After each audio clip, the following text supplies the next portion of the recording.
All right, what is up, guys, and welcome to the season finale of the RTR podcast. I am your host, Blackwing OV, and next to me is my wonderful co-host. Banana 16, how y'all doing, buddy? Name change coming soon. It's gonna be Banana Boat Q because I'm getting tired of the 16. Don't make sense anymore. We're in 2022.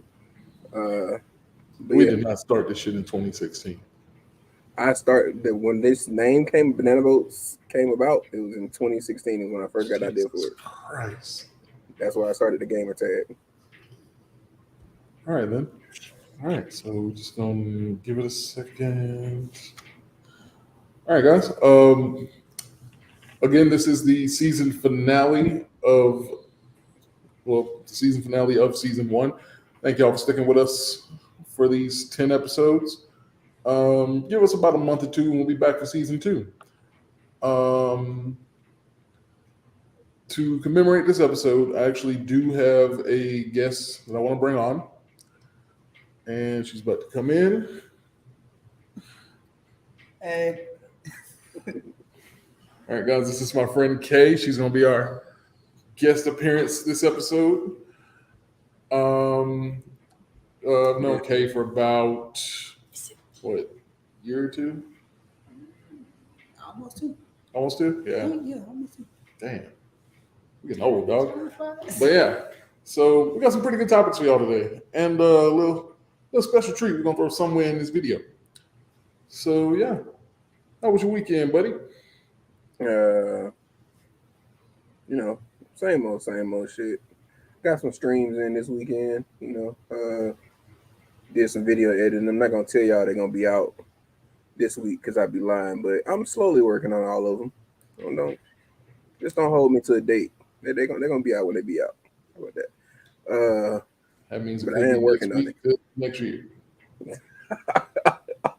They'll be out though. I got more videos coming to the YouTube. Other than that, man, I ain't really did shit for real. Me, Will, and Craig been on this prize picks. So you win any money off of gambling? We got some W's, took some L's. Oh well, apparently Kay's won some money gambling. You using prize picks? Huh? Nah, I went down into the casino. She do well for her gambling the old fashioned way. Oh man, I can't. I say I can't get into that shit, but I'm sitting here doing prize picks, but I don't know if I lose $10 on prize picks, I'd be upset. So I just be off that shit for a week. You just be playing $10 at a time? 10, maybe 20. But I see, so I won a $100 for one the other day. And so I just kind of been playing that on different bets here and there.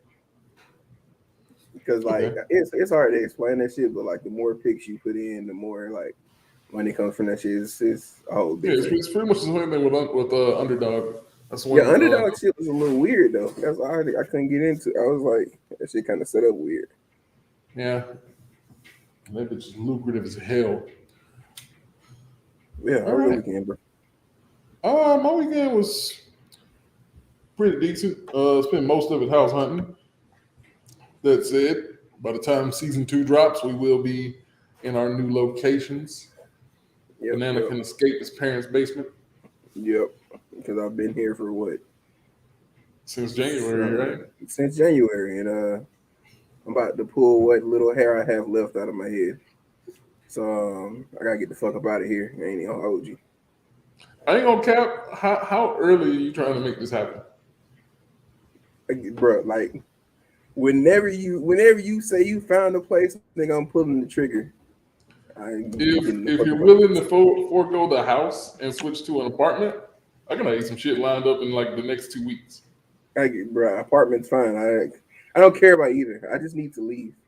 I need to get the fuck out of here. I've been here too long. I'm 26. I don't need to be here. This is Facts. Like a halfway house. I understand, dude. Because like my mom, even with me at the other house, she messaged me because she knows I'm there, and she's like, "Go spend some nights with me." I'm like, all right. But my folks, wait, tell her real quick, because my folks went out of town this weekend. So I've been here. That's why weekend was okay. I've been here by myself pretty much the whole weekend.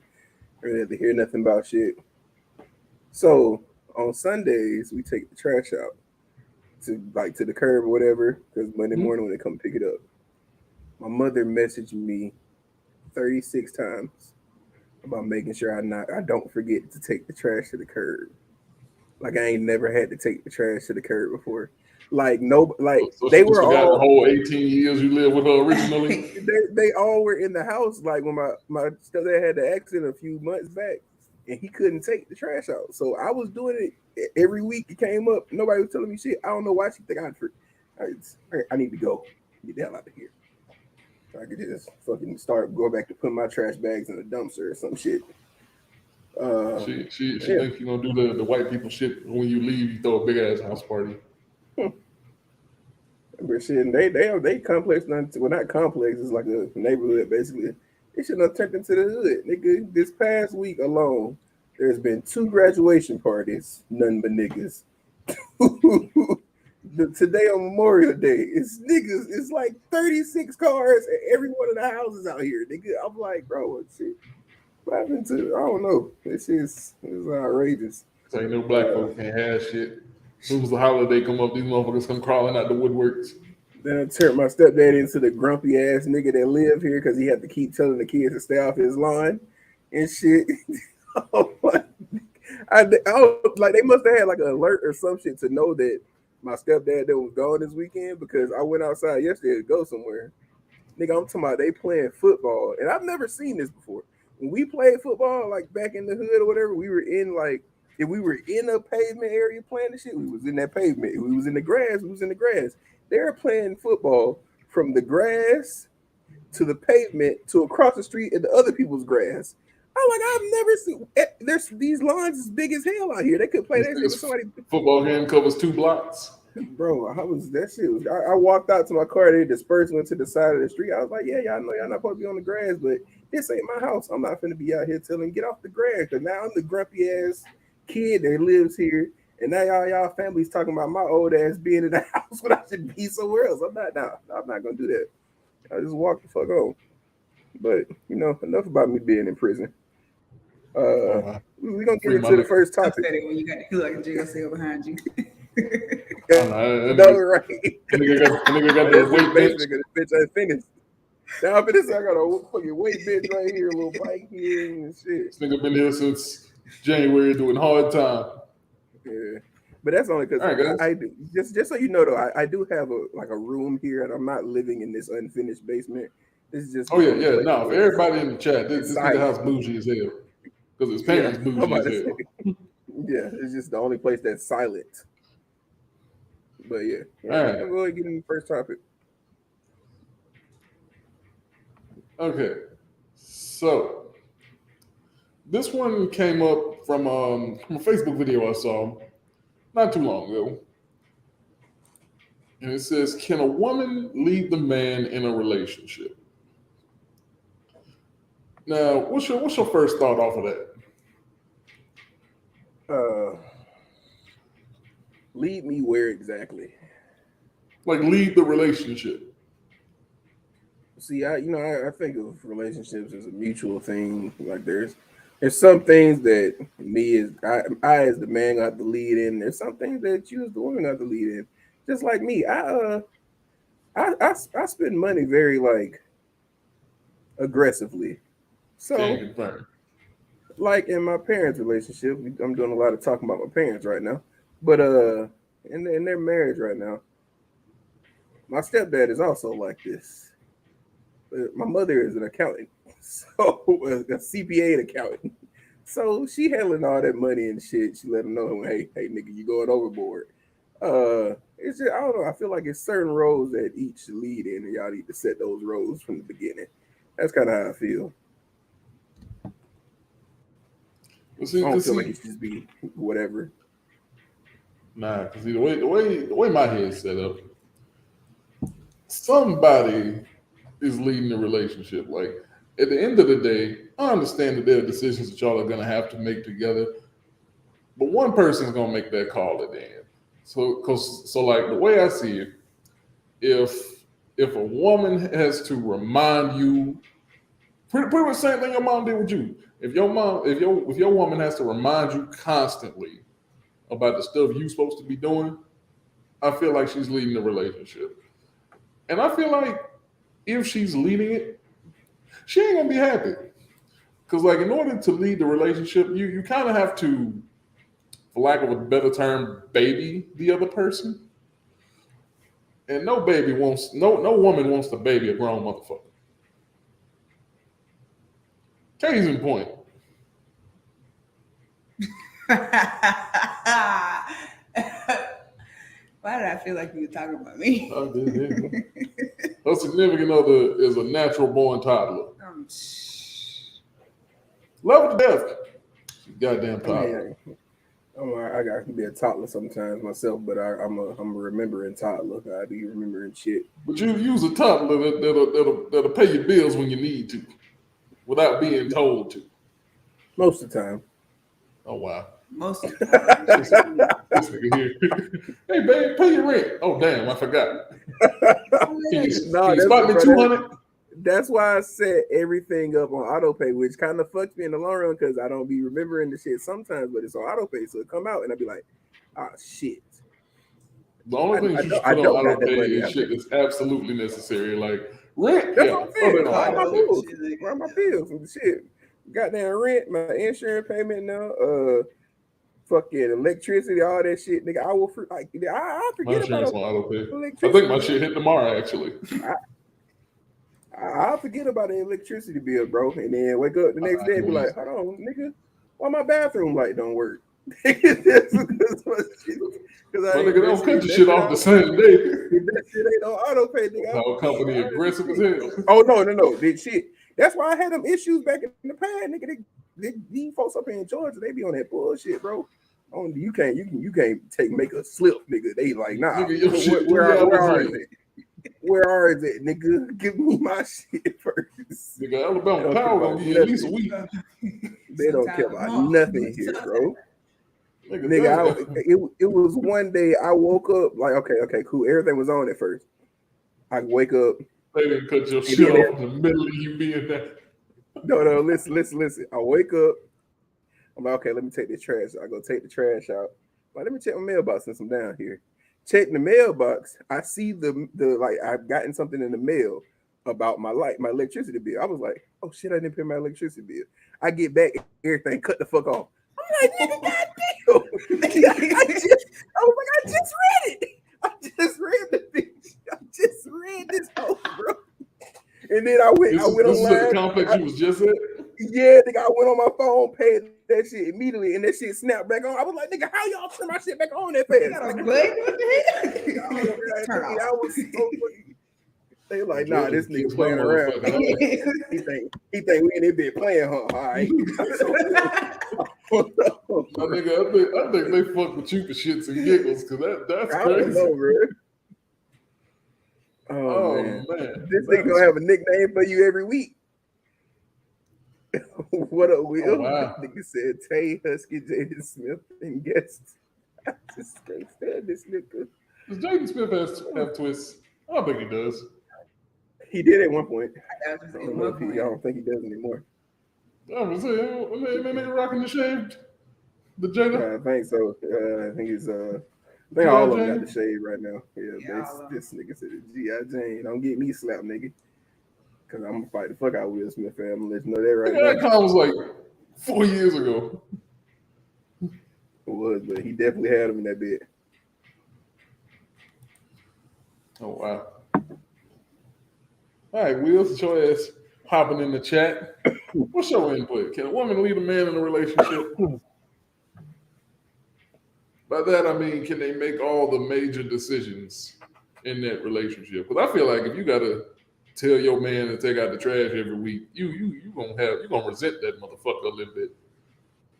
But see, all right, so I don't know. I just think that in majority of the relationships I have seen, the man has been a very nonchalant person. So even though while in a lot of them, like he's like the front runner and paying the bills or like handling different like household issues and shit like that, it's usually the woman in the relationship that's kind of leading that motherfucker anyway.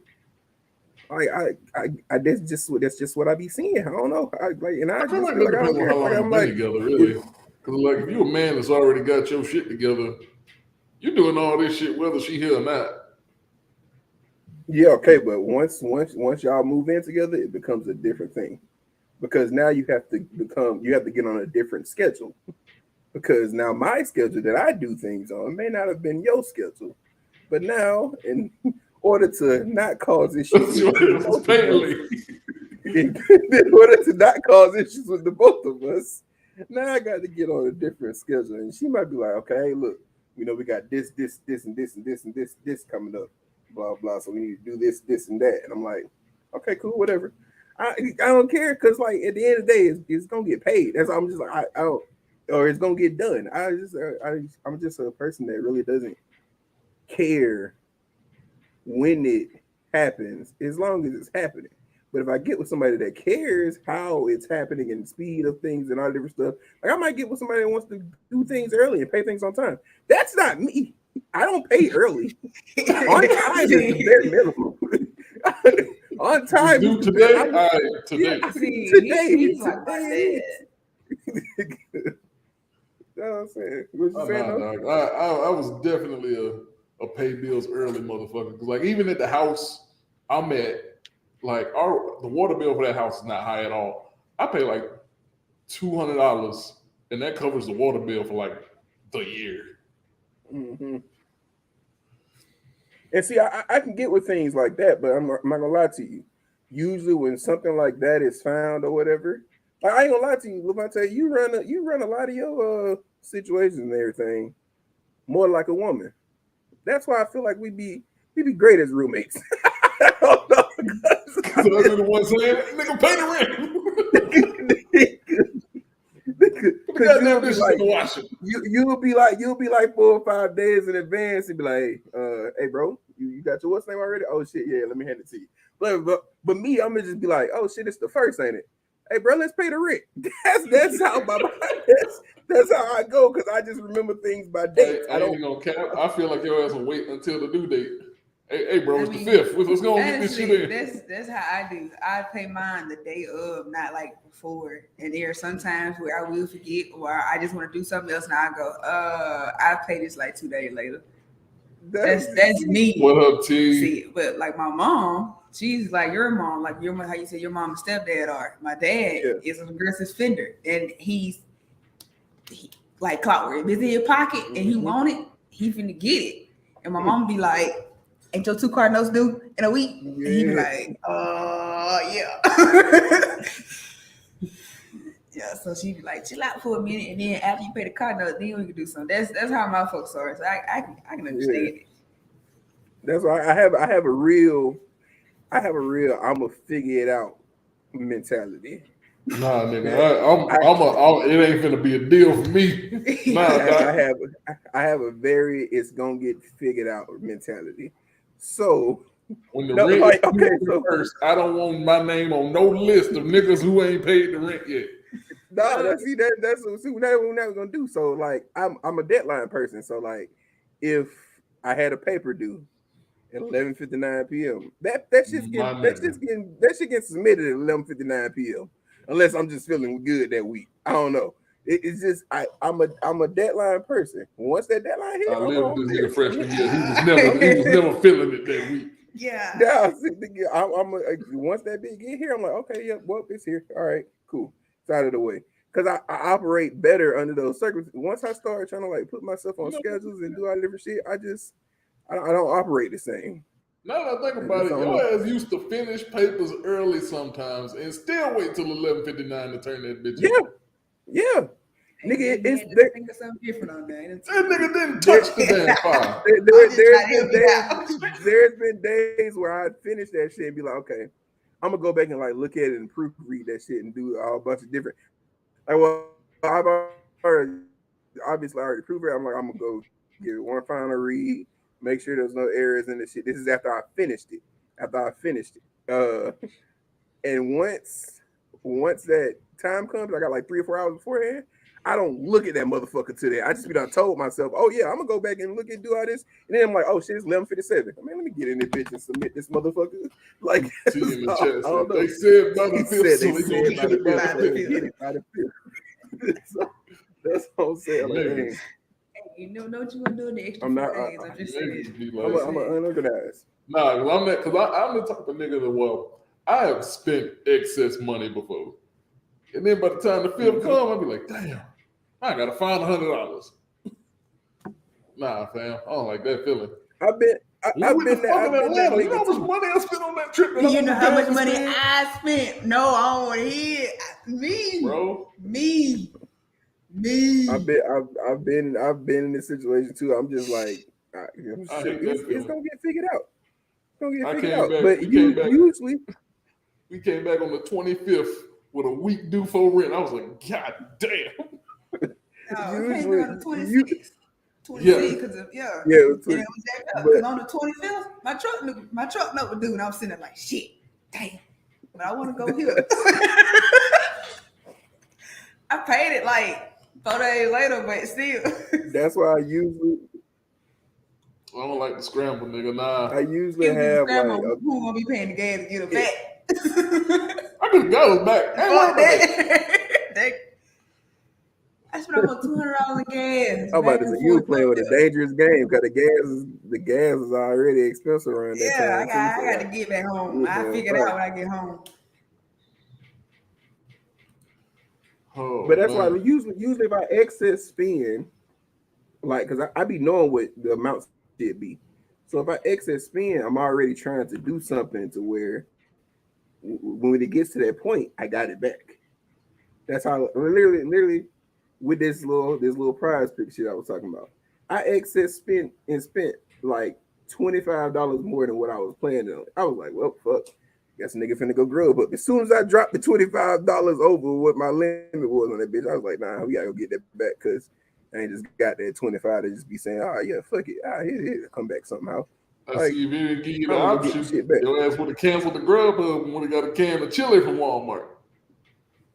You said me give me the option. No. See, that's why I ain't gonna wait and do that till the last second. I'm always had the option. It's gonna get figured out. It's a can of chili. No, nigga, I done lived with this nigga for a while. We done went through the struggle together. Hey, of course. Oh yeah. Freshman year, niggas ain't had no money, and the goddamn dining halls were closed. Oh, nigga.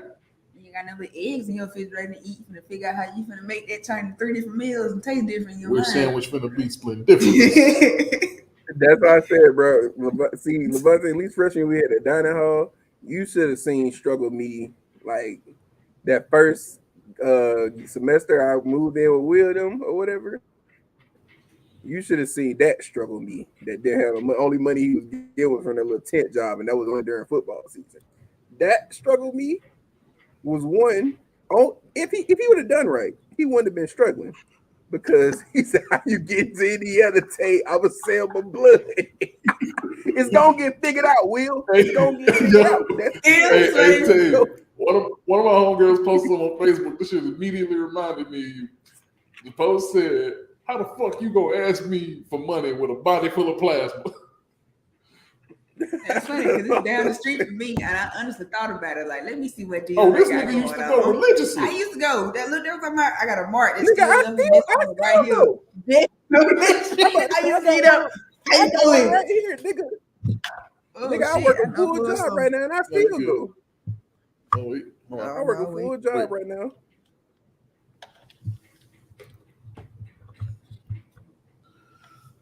Damn, what I do? Say something. No, I can't think. Yo. Are you talking, Tay? Yeah. You can hear me? I got you. Can you hear me? Yeah, I still hear you. Okay, cool. Bet. But yeah, so yeah, she said, how the fuck you gonna ask me for money with a body full of plasma? I'm like, nigga, damn. I used to be there religiously, especially bro. And the only reason I did this shit. What you saying? I said I used to be that religious, especially when they had the little deals and stuff going on. They be like, "Oh, you get to 25 at first. Oh, we get close to the holiday. We give you 100 in the end. Oh, I'm 7 o'clock in the morning. Come on, let's go. I'm good in my orange juice." He said, "No, motherfucker. I know Amazon is paying you good. See, but Amazon is paying me for what I'm saving for right now. I'm saving for when me and like Levante find this place or whatever. We can go and get in there, get some rent paid, all the different shit. The plasma is paying me for the extracurriculars I want to do, like betting on prize picks and all that different shit. That's what that's for. Plasma and Grubhub is what that's for. You know, Amazon is paying me okay. I need something to go play around with, you know? Just like motherfuckers like T going is to casino. another I need motherfucker, by the way, that can't wait for us to give an apartment. He said, "Tay, I got the Flintstones Band-Aid right here." I'm friends with a bunch of alcoholics. See, the things I mess up and do though, because that's why I'm kind of glad I am moving though, because I'm gonna have to change my plasma spot eventually. Oh, what, you can't hear me no more? Unplug mine and then figure that out. No, ain't nothing to do with this. Oh, wait. Talk now. Yo. Oh, yeah. Goddamn, there it is. You better than ever now. But so I need to find a new place. That's what she said in Tuscaloosa, because I needed a new plasma place anyway, because what I messed around and did was talk to one of the chicks in there. And now I feel like I get disrespected every time I go in the plasma center. Disrespected. She plotting on your life, nigga. Me and her don't get along, so now therefore I don't get along with other motherfuckers in there for whatever reason. I don't know how that shit operate, but so yeah. See, you went here for this. Last week I was at my mama's house in Fairfield, and Tay said, "That's the house your mama living in now?" I said, "Yeah." He's like, "Hey, bro, see, I should rent that motherfucker out." Let us have that motherfucker. She got two of them. Shit, she can't live in both of them. She don't live in the other. That's the thing. I know. Oh man. He said, "Nah, nigga, you got dirty blood." Hey man, I swear they be disrespecting me in that bitch, bro. Because one time I went as hydrated as I was supposed to be. So you know when you're not as hydrated you're supposed to be, it takes a little longer. Mm-hmm. And one of the one was straight up. She was like, "Oh, you been here too long or something." I was like, "Damn, shit, god damn it." I was like, "Ain't nobody ever treated me like this when I was in here. What she done told y'all? She lying, I promise you." But back to the topic. Shit, can women lead? I don't really care. I don't really care who's doing the leading. If I need to be the leader, I'll be the leader. If I do not, shit. I mean, that's because as a man, you're used to like babying your woman. I just be a pocket nigga. Shit. I'll be a pocket and a goddamn dildo. Oh wow. treat me as a big ass. Treat me as a big ass wallet with a dildo attached to it. I don't care. I don't really care. I don't really give a fuck. Give a speech at your wedding. You said what now? Spectacular. Can I give a speech at your wedding? Go ahead, bro. Well, shit, I say that now, but one or two of them dating meets anybody that's my friends. She might not want none of y'all niggas to talk. For one, your brother gonna be your best man, so he gonna have to give a speech. Might as well go and slide 5 minutes for Vontae to hop up there. She might not. I mean, we can still show up. She just don't want us to say shit. Cause I'm already ready. I remember one time in college. Shut the fuck up. Nigga, that's gonna be me. I'll be like, nigga, I ain't tell her that. Shut up. She running your mouth up. Put the goddamn bottle down, nigga. Shut up. It's gonna be her looking at you. All right, now we're gonna talk. We're gonna talk when we get to the honeymoon. She gonna be asking me about a situation I had in college, where the same shit I said last week. Cause this type of shit Levante be. I remember when you told me about you almost getting fucked up by them two girls in college that you didn't know both of them knew you was fucking them. And I was like, nigga, why would you say that? Why First of all, I would not say that at your damn wedding. It'd be funny if I did, but goddamn. No, you don't say it at the wedding. Say it at the after party. At the reception. Yeah. When you Y'all know got married now everybody, because when they everybody make you drunk wait a year enough, for the yeah. divorce. And after the fact, ain't no going back that fast. Just sit it out. We'll talk about it later. Oh, Shit, if I'm drunk, I ain't even gonna be caring about the shit. I'm just gonna be sitting there laughing at the shit. I ain't even gonna know that she mad until later on. We sober up. Nigga, Right. she would drug your ass through the punch bowl. You sitting there She gonna laughing. give that look Jada gave Will.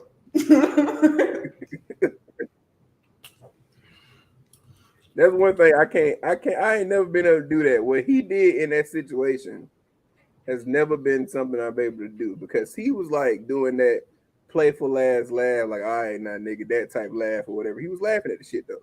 And she gave him a look.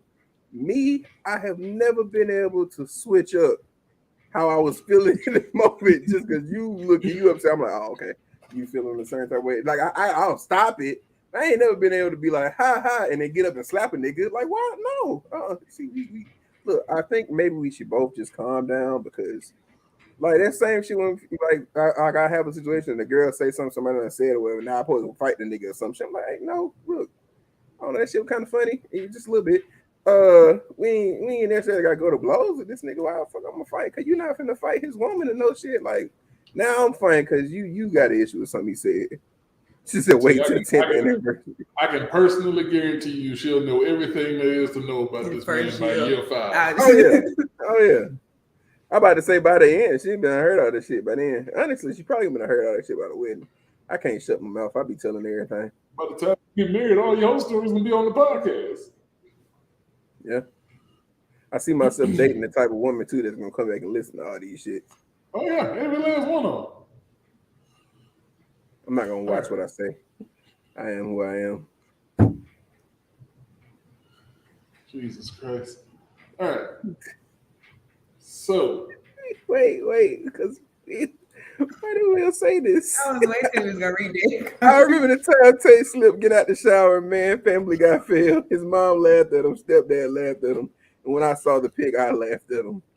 Bro, we was at a hotel, bro. No cap. Will would definitely say that at your wedding. Yeah, bro. And I was at a hotel, bro. I don't know how I slipped out that bit. I believe my knee buckled or some shit. And I slipped out that bit and snatched the shower curtain down on the way out that bitch, and it wrapped up around my body. Nigga, I was in the bitch in the bathroom floor looking like a crime scene. Nigga. I wish I still had the picture. I ain't got the same phone no more, but I was in that bitch looking like a whole crime scene in that bitch. I'm talking. My mama was so tickled by the shit, she didn't even get upset that I had snatched the shower curtain and the rod out of the wall. Like the shit was broken. Like there was something they gonna have to pay for. Even though she said that nobody saying that they didn't have to pay for it. But usually a parent comes in there and sees some shit like that. She like, hey, what the fuck you here doing? Her ass was tickled. I was like, damn, ain't nobody checked on me as shit. I know your parents will love your ass, but nigga look like he got beat up out of your coop. Listen, they 7 chuckles in. That's why I ain't never cared what nobody had to say for real, bro. Cause my folks done said whatever. They gonna say whatever, so I don't shit. What I gonna say? Shit. Man. All right. Next topic. Oh damn, we had 33 minutes. So, for those of y'all that follow us on social media, my boy Banana done posted a little post a few days ago about the toxic women. And I said, hold on, I'm trying to get my wording right. I said, your attraction to toxic women started when you chose Shigo over Kim. Which is straight cap. Kim Possible was way more toxic than Shigo. That's all I'm gonna say. So we got into the comments. We was in there for like a solid 10, 15 minutes just going back and forth. And it got down to the topic of, I said Ron was the one pulling all the women. Because even in the first episode, he was trying to holler at every woman but Kim. And he said, nah, she friend zoned his ass. So the next topic, we're just going to talk about this. How real exactly is the friend zone? Because some people don't believe in it at all. I believe you either got a friend you want to fuck or you don't want to fuck. I don't think you're withholding sex because you want to jeopardize the friendship. That's weird. That's what. My bad. I just got a notification that I had one on Prize Picks. I had to check that shit. Threw his whole train of thought off. He was like, wait, we're looking like we Grubhub in the night. What I want. Let me see. I was like, hold on, what we want though? Okay, but shit. All right. A little tiny bit. Shit, nigga, what did you say? What did you say? The nigga just said, fuck the whole podcast. You repeat what you just said. So I basically said, I feel like you either have friends you want to fuck or don't want to fuck. Like nobody's gonna withhold sex from somebody they like because they don't want to jeopardize the friendship. I mean, I've had that happen before. By you? No. It wasn't me. Well, see, so listen to me. I'm gonna say it like this. Any female friend I've had, right? Mm-hmm. Me, since they're a friend, I have never really like pushed the issue of once my head goes to friend, I'm not really like, oh, okay, well, if I end up talking to her or something. Yeah, like they're just split. But let's just say a certain friend of mine who technically now is in the friend zone just shows a certain interest and want to smash. I'm probably gonna smash regardless of what it's gonna do to the friendship. That's just unless it's Bree. I don't know why that would happen. If that happened, I would just be like, no. I know why that would happen. And I don't want to say it because I know she watches these. We cool as friends, but I know why you would do it. No, I'm just saying that because me and Brie are pretty close friends now, so I could see that situation like that be weird. I said none of that, Will. I'm not gonna talk about my friend that way. But it's happened with there was a chick that was like, we had been friends all throughout high school. Honestly, I kind of had a small inkling of wanting to like be in a relationship with her at one point. The only thing about it is that I had talked to her like her best friend, so I was like, nah, that's never gonna be right. That's always gonna be weird or whatever. But we was friends and like we went to prom together or whatever. After that shit happened, I was like, oh shit, I'm like, cool, whatever on the smashing. I didn't care at that point because I was like, fuck it, I'm finna go to college anyway. I don't care. I'm not gonna remember this friendship when I get to college because I was going to college 3 hours away. I just wasn't gonna be able to do it anyway. So I was like, fuck it, I might as well go ahead and see what they're talking about before I leave. And that's what I did. And it just wasn't gonna work because I was still like messing with the other friend. I gotta stop saying stuff that makes me seem like a hoe on here. But this because you so I'm just like, damn. This is not me anymore, okay? All right. Consider the fact that you might be a hoe. When you get married, make sure you delete this podcast. This one. This one. Not anymore. All right. I'm not a hoe anymore. I'm not a hoe anymore. Okay. I was like, I literally made a post. What was that? Yesterday or the day before that about this chick that I was talking to, and I told her that I wouldn't talk to her now. And she was like, oh, for real? But she was trying to talk to me in high school.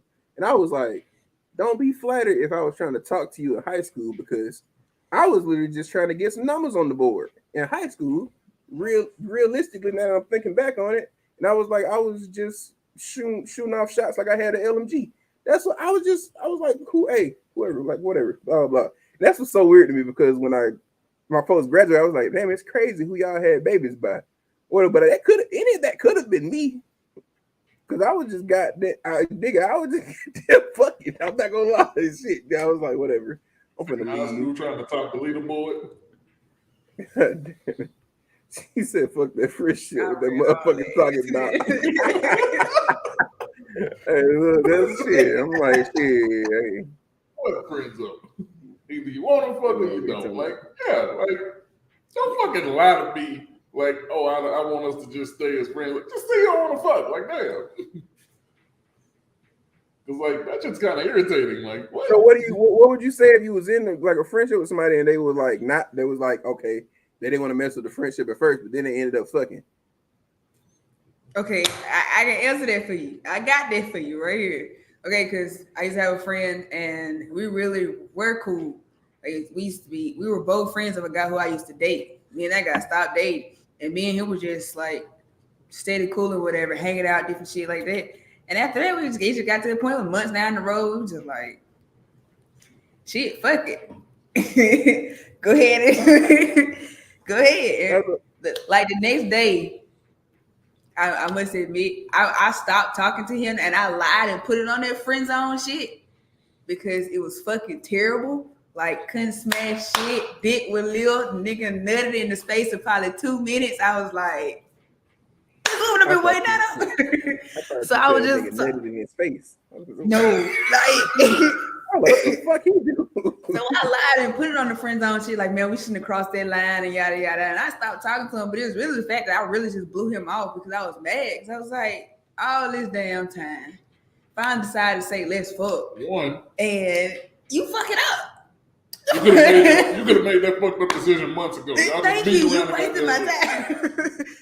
But so that's the crazy thing. So like we was having that decision on like another podcast, but we was having a discussion. I mean, so they said they was like most of the dudes that get in friend zones or whatever, and then they end up finally getting that chance to smash that whole situation. So when that happens, you just stop talking to him though. You didn't put him back in the friend zone, did you? For a little while, I talked to him for a little while after that, but yeah, I did throw it back. Because once I smash, my head is already on. Okay, she gonna want to keep smashing. So if for any reason she didn't want to keep smashing, I'm gonna be like, oh, I didn't do something right. That's how my head thinks. You're not gonna have me in the friend zone. We smash and then I go back to the friend zone. No, I failed, nigga. That side quest, I just fucked up my side quest. Now, personally, I feel like a nigga should get at least 2 lives. No, not nigga. I'm gonna say this, and it's gonna seem pretty sexist. But niggas out there, and I'm talking about sexist against men. It's opposite sexism for you today. Men, you got one time, majority of the time. I'm gonna just let you know that right now. Women, y'all I can fuck up a couple times, and nigga gonna be like, shit, hey, look, we can get you right. But women pretty much know what they want. Get a nigga redemption. Well, see, here's the thing that messed it up though. I knew about other people who had smashed before. He used to come. We were so cool. We could talk about the stories. Like, oh yeah, man, I remember when you smashed those girls, such, yada yada yada. Yeah. And then like some of the girls used to come back and tell me like, oh yeah, it was straight. It was what's called. It was. I'm like, cause we all cool. Like I said, we were all friends at one point. But then so I'm like, I give you the chance to. We gonna see. You ain't drunk. You can't blame it on because you no drugs. No alcohol, no nothing. So ain't nothing fucking up your game. What's the problem? Why? Why? If you were having a bad day, even when I laid my ass down in the bed, your ass should have made up some type of lie. Tell somebody to call your phone. Don't fuck the moment up. As a man, I feel like I fucked up twice ever in my life with the. We're not gonna repeat the number of women, but with the women I've had. No, continue. You fucked up twice, right? Well, either one of those the first time fucking. Yes, both. Both were the first time. So you feel like you should you deserve the redemption. Let me make up for that. So the first time. Well, the second time. This was the second time it happened. The second time it happened. Only reason I feel like I got a redemption. Is because she was already like, okay, so it was Big Yellow. If you don't know who Big Yellow is an ex of mine or whatever. That I ended up being in a relationship for 3 years. So obviously I figured something out. Third member of the podcast. That's what I'm gonna say. You got every goddamn story. You know, when you with somebody for 3 years, you got a lot of mixed up stuff that can deal with all this bullshit. I'm with you, my nigga. But, so the first time she came down to Tuscaloosa. I didn't go home for Thanksgiving break. We was basically there in a hotel room, me and her, for like 3-4 days. On the first day, she came out in lingerie when I had already basically seen her body, all the different shit. Like, lingerie was a weird play for the first time. So it kind of fucked me up. Like, I was like, it threw me off my game or whatever. Blah, blah. And so when I basically fucked up the first time, I just threw that shit on, like, you came out in lingerie. It was the first time. It wasn't the first time, but I just said that. It's the first time a chick ever came out in lingerie. It kind of got me like overhyped, overexcited, blah, blah. Wasn't none of that happening. I just was off my fucking game. But we were basically in a hotel room for 3 more days. She had to see if I was telling the truth, didn't she? She had to test and see if I was telling the truth or just about being thrown off my game. And so after that shit, and either that or we sit in awkward silence for 3 days. You know what I'm saying? So like, oh shit, I wasn't even pushing the issue no more. But like, she basically pushed the issue, and I was like, okay, well, I won't fuck up again. How about that? So, if I get that second chance, it's not gonna get fucked up again. So like, you're not getting a second chance though. I mean, yeah, you're not, but goddamn it, we deserve one. No, you don't, because you knew what you were getting into. No, you didn't. That's quite literally the reason. You didn't know what you was getting into. I didn't know you was heroin bitch. I thought it was just some side. And you want to know something though? If I'd have been completely honest in that first situation, it would have solved a lot of issues. And it wasn't. I probably wouldn't have even kept talking to her because she didn't have no za. And I just from that point on decided that I was gonna give her all the za energy I had, and she didn't have no za. And if I would have just been straight up and told her what happened, whatever, maybe she would have been working on shit throughout the fucking relationship when it comes to that. It wouldn't have been no damn relationship. I'm gonna say we wouldn't have had to break up, and then 6 months later you send me a sex survey that you failed.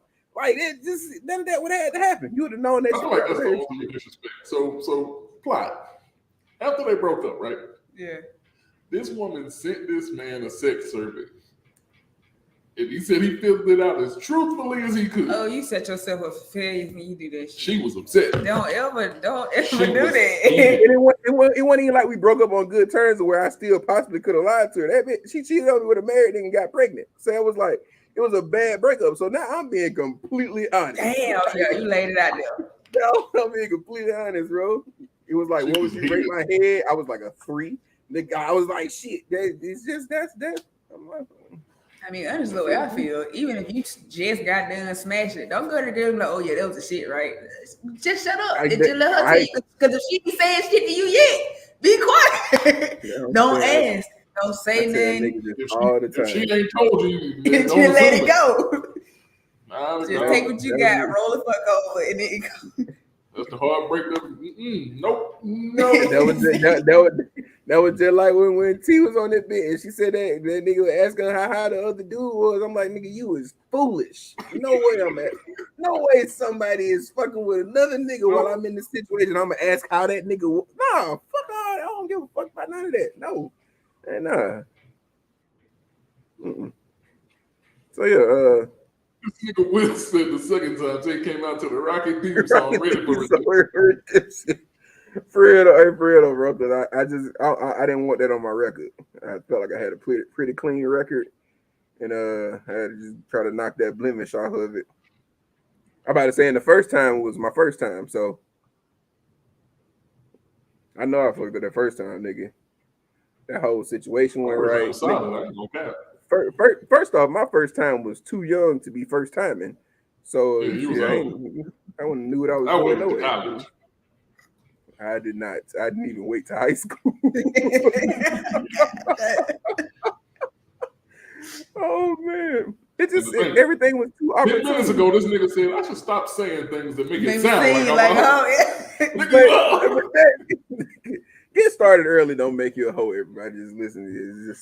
That is quite literally what makes you a hoe. All right, just don't keep on doing it. Too early, you get too excited.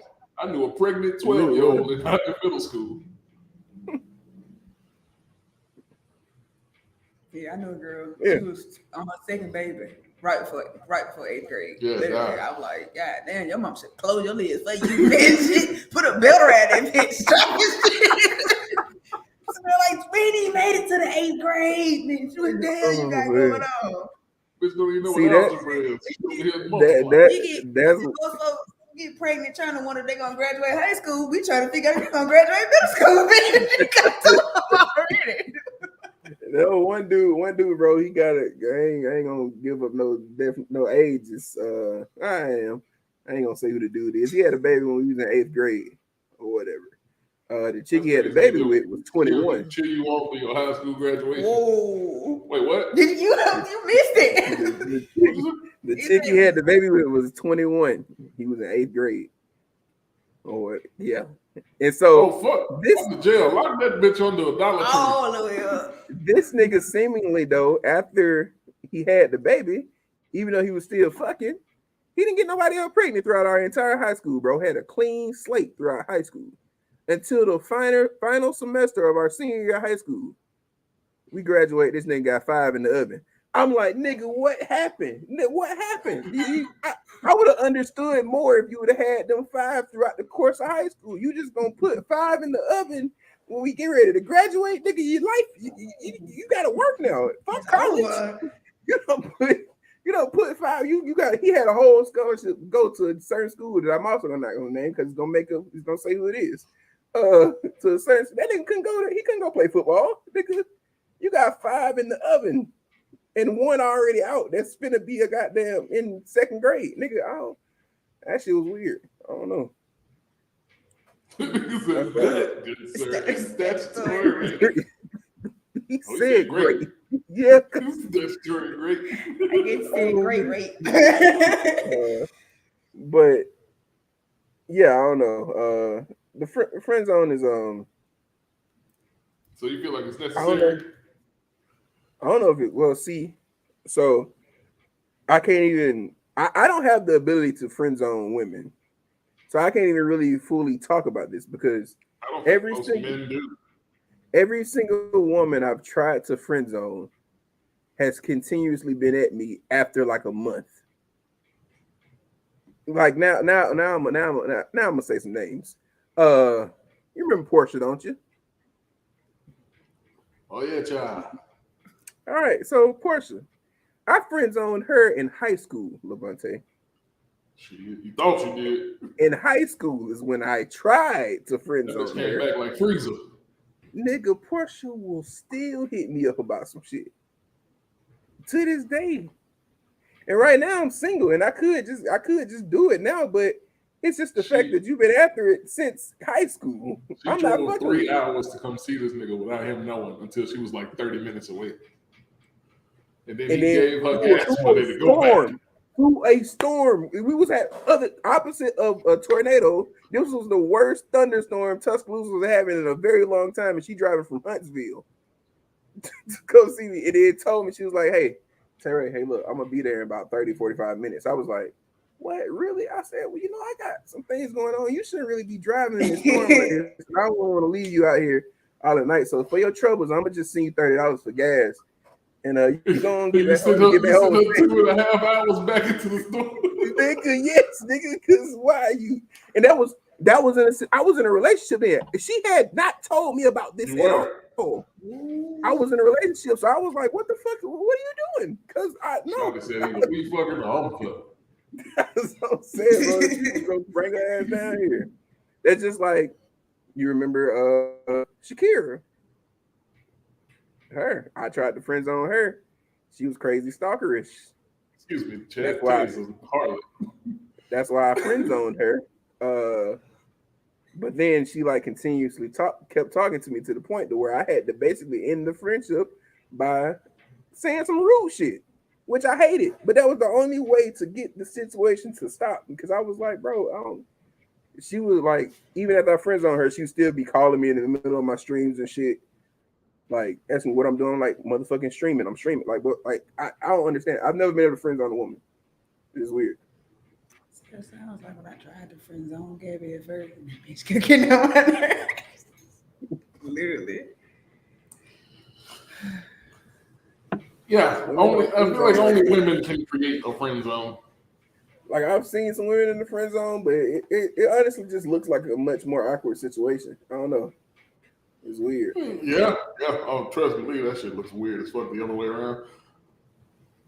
I feel like it's as real as you believe it is. Like, ain't no friend zone, bitch. You just don't want to fuck you. Yeah, that's Said Cap created one himself. I know. See, we gonna diverge on that a little bit, and I'm gonna tell Craig to come back and watch this part of the podcast. I would say he's not here. We can't talk about him when he's not here. Shit, I talk about whoever whenever to their face, why they here, why they gone. That's how I am. God damn it. Well, So, Will, since you brought Craig up, Craig technically got friend zone first. True. Technically. Because when the first situation first started, Shelby happened to still be with Kyle. And yes, I'm saying names now. Oh, wait, whoa. They were still together then? Yes. So after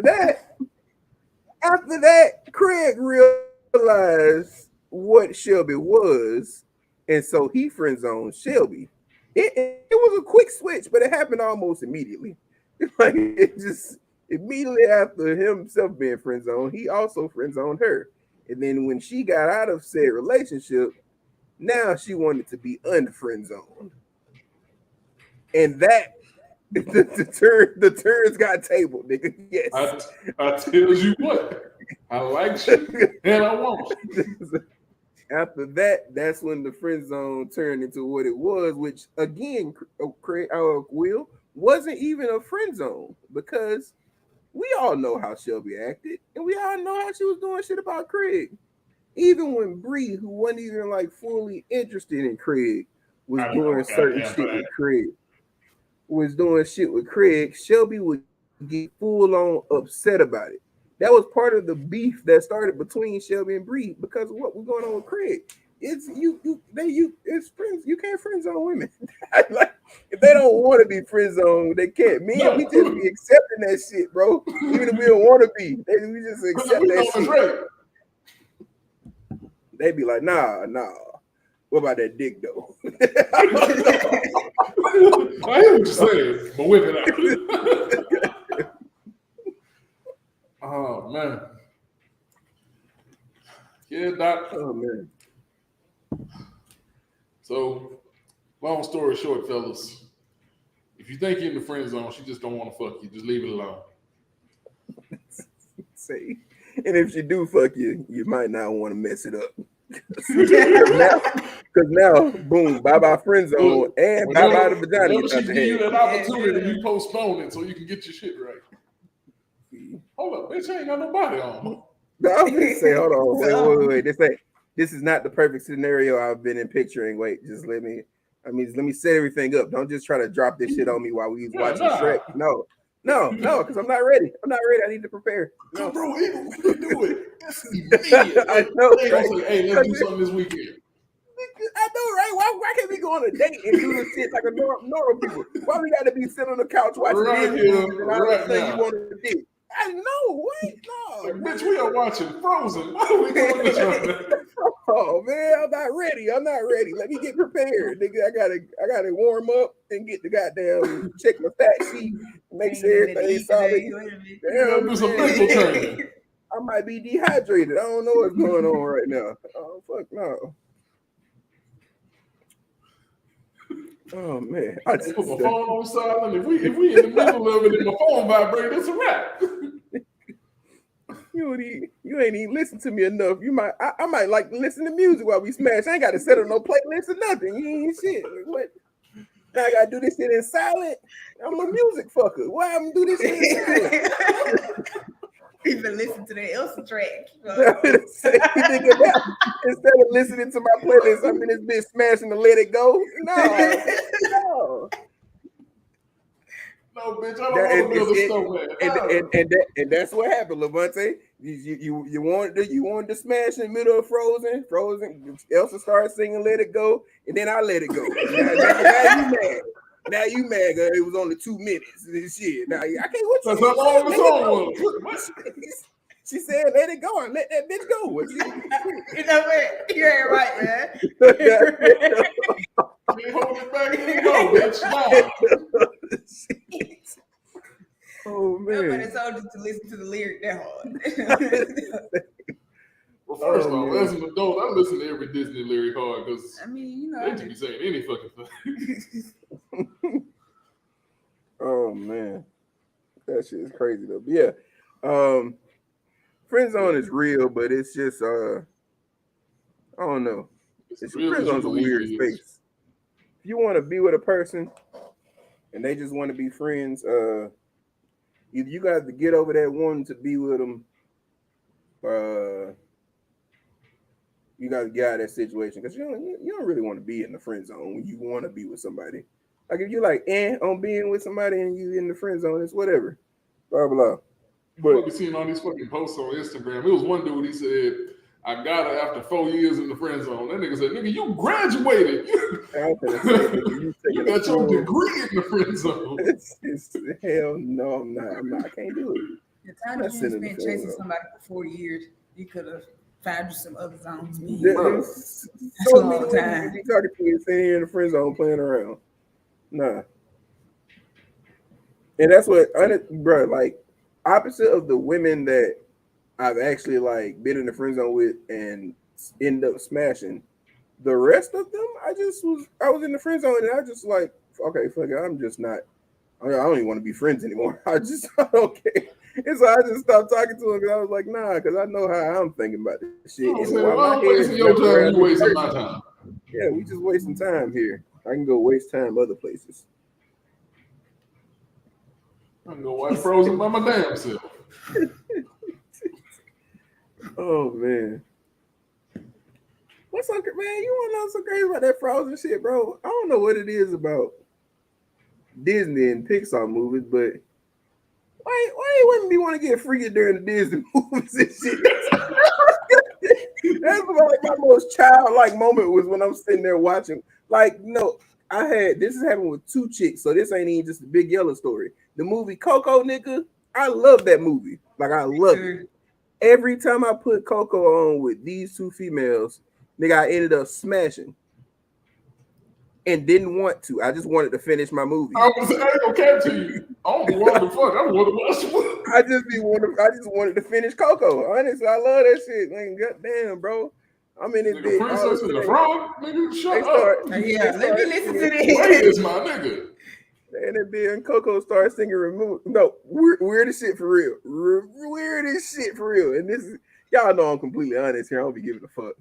Weird as shit, bro. And I ain't gonna say which one this is because this is weirder than all the rest of the shit that I might be not told about these people. In Coco, there's a song they sing. Title is "Remember Me," and I mean like a good 20 seconds into the song, motherfuckers go "Remember Me," and all of a sudden I feel my nipple being rubbed. I was like, "Oh, bitch! What the fuck is going on?" Ain't that when the grandma singing? And she was singing, the bitch was singing the shit to low with the shit, bro. I was like, what the fuck is wrong with you? What is wrong with you? Why are you singing to my nipple right now? Because she really wants you to remember her. That's why. I'm staring at an 80-year-old bitch and you trying to rub on my nipples like that's gonna be something. I guess she said, look, it was a sensitive moment. Everybody was crying. So, you know, you mix the emotions of the movie with the way you feel that. And she said, let's rouse it up. That shit was so wild, bro. It was so wild that it literally left my mental with no options but to fuck. I was like, I can't just go back to watching the movie now because I'm gonna be just thinking about this. So I guess I gotta fuck now. You won, I guess. I don't know what you really wanted, but this is it. This is again. Oh man. No, my nigga, I can fuck with some weird shit in the background. An old lady dying ain't one of them. I'm about to say, nigga, I can tune all that shit out, but at that moment, I just had to tune everything around the movie out. I was like, this is awkward. At that point, you just got to turn the movie off. Ain't no way I can finish this shit down. Oh, now, every time you watch that scene, you goddamn nipple start tingling. Nigga, bro, that's literally. I have not seen Coco in like a year and a half, bro. Because every time it gets to that part of the movie, that's all I think about. And I'm like, nigga, what the fuck? See, now I have a scarred memory of this movie.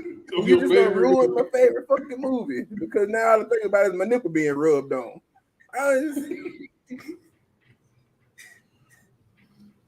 Jack. What the fuck is the next topic? I can it. Just remember me. Wait. You just zoned into the shit. Goddamn hand come across your chest, huh?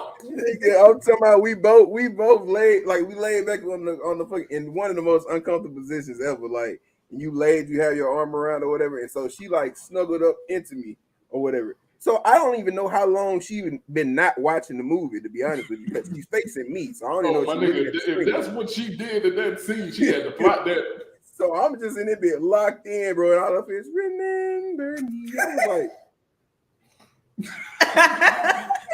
what the fuck is going on?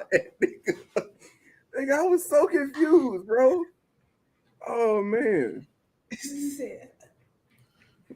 is weird, man. That's some shit that only a woman would do. Yeah, I ain't gonna sing no Pixar song to a woman while I'm trying to get freaky. I don't even know how that would go. Just slap your ass. That'll be done. Yo, what y'all had it happen to me one time. I thought that what y'all like. I ain't see. I just thought that would get you interested in something. If I just rubbed on your nipple and saying I'll make the man out of you from Mulan. I don't know. I don't know. Shit. Oh man. Doc. So are we doing 3 or 4? Are we doing all 4 or are we just doing 3? It don't matter. We can run through all of them. Shit, I don't care. I bet. So, wait, how is this? Oh no!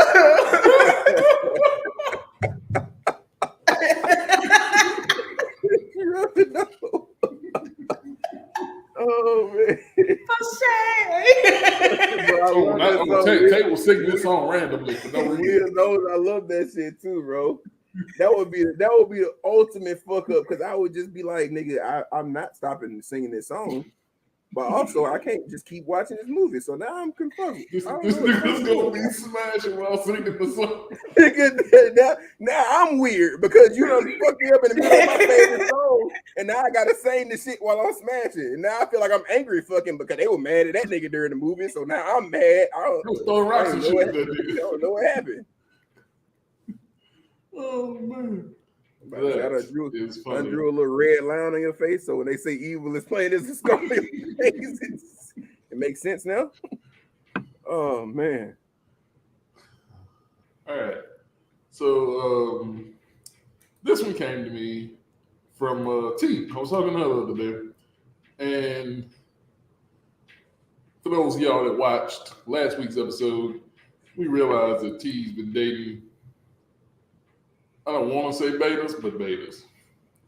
So she came up to me. T need her a nigga that gonna fight with her. Not actually put his hands on her, but like you gotta have a little like a give her a good shaking. You know what? I ain't saying you put your hands on motherfuckers, but I was just saying you need somebody that's gonna verbally do some little shifting on your ass, a couple jabs here and there verbally. So she came up to me either yesterday or the day before, right? And she says, Lamonte, I figured something out today. I'm like, what's up? She said, I figured out I'm an alpha female. I said, my nigga, I could have told you that in January. Wait, which T? You didn't work with this one. Well, now, when did you leave? I don't remember. Right before August. Yeah. Okay, you didn't work with this one. This is the one of the bartender, right? Yes. Okay, I know her, like as far as seeing her, but I don't know her. Yeah. So T used to work there a long time ago. She was actually the one that trained me, and then she left to work in Mercedes, and then she came back in January. So she says, I figured out I'm an alpha female. I said, I could have been told you that. So she spent all day describing like shit like characteristics about alpha females. Like most men find them intimidating. I'm like, nigga, yes, I've been telling you this. Yeah. See, the thing about I don't really find alpha females intimidating because my mother is one. So that's the most intimidating alpha female I'm gonna have to deal with in my life. I don't care how alpha of a female you think you are. You're not gonna actively go out and look for an alpha female.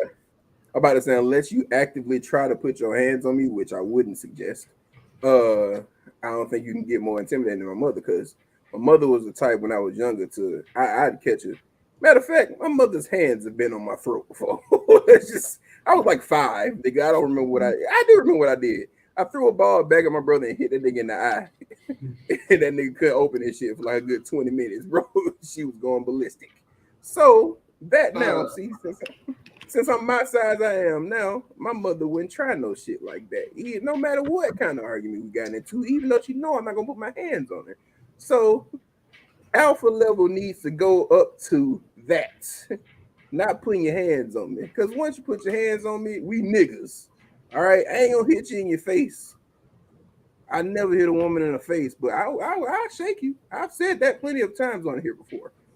I will shake somebody.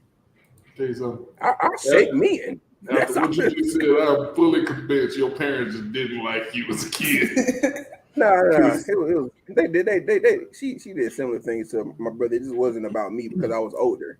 So he couldn't physically cause me any real harm. I could cause that nigga harm. By the time he was like 3, I was like 9, so I could have actually hurt that nigga. Yeah.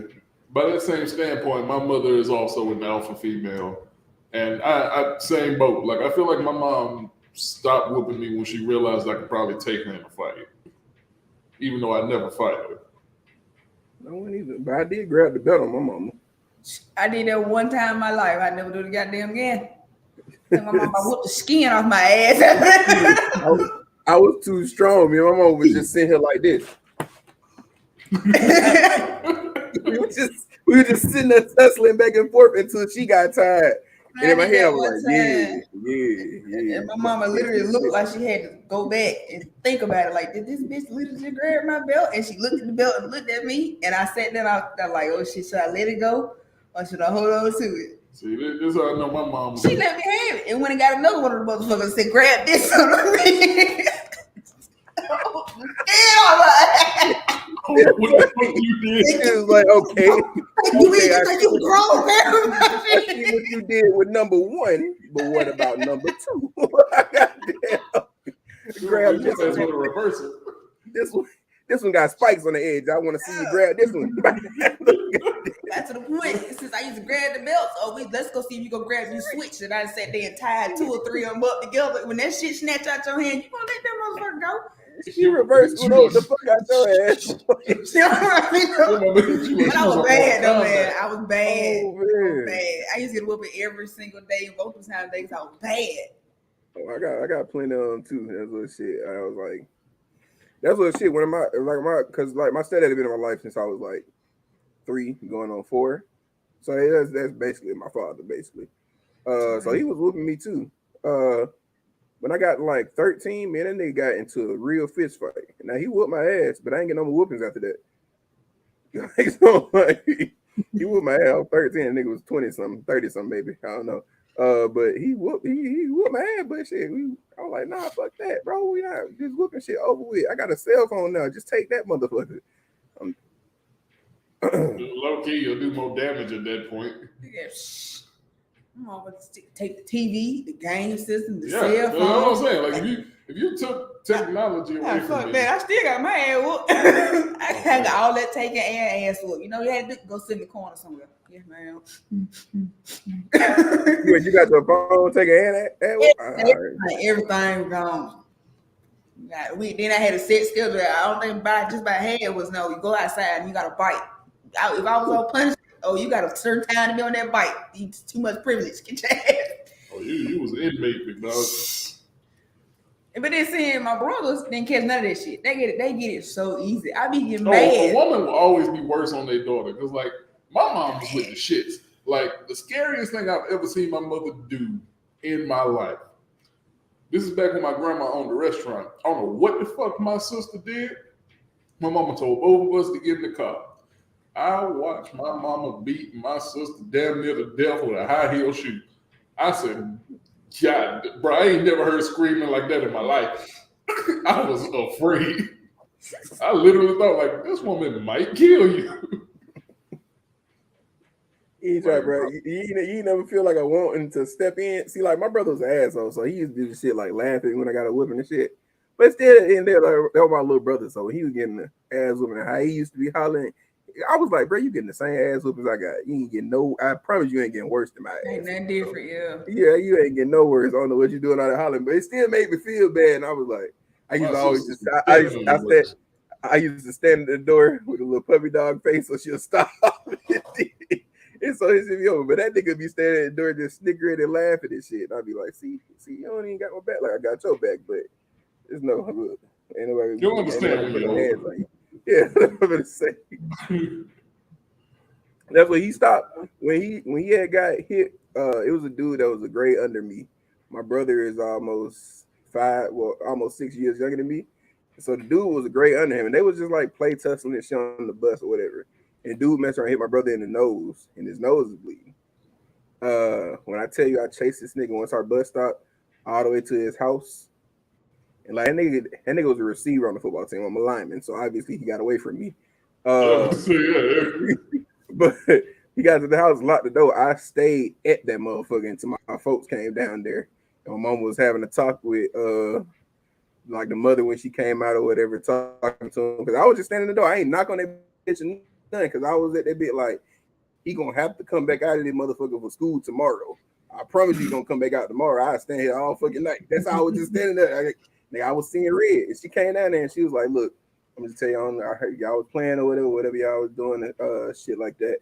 Just watch how you play with some folks, because this could happen. And next time, I'm just gonna let him stand here all night until you come back outside." I was like, bro, she a G for that shit, because I promise y'all gonna be standing right there until you came back out there, motherfucker. You gonna catch the air with her. Man, me and you both got a similar story. Almost doing the same damn thing. Bro. Literally, almost the same thing. Except I was sitting at the door tonight though. See, me and you was different.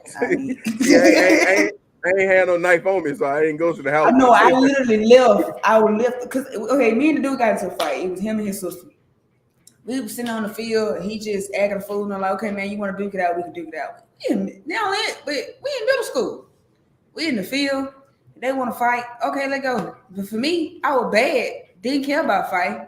But as of the day, I just want to be able to play football. So yeah. I'm like, we fight. Don't hit me in the eye. Simply deal. You can hit me wherever. You can pull my hair. You can kick. I don't give a damn. Don't hit me in the eye. I ain't gonna kick you in your balls. We good. We fighting, tussling. And I know, beat. Everything just stopped. I stopped. Exactly. That's exactly how I felt. I said, didn't I tell you, don't punch me in my eye, motherfucker? I literally got out that field, walked to the house. We're in the kitchen. My mom was in the kitchen cooking. I walked in there. Hey, mama. Went in the kitchen drawer, got a knife, walked back out. Bye, mama. And then my friends that came all up in the house like, man, D, get her. My mama coming out the door. I'm hightailing my ass down there because they was like, he went home. So I ran my ass down into his apartment. I'm at his door. His dad in the house. His mama, he kind of called his mom on the phone. I'm like, bring your ass out here, motherfucker. I said. He was out here finna castrate him. Man, I had one rule. And then his daddy felt embarrassed because he was like, man, I'm thinking you running from some dudes or a gang. He's like, you running from a girl. You run from a woman with a knife.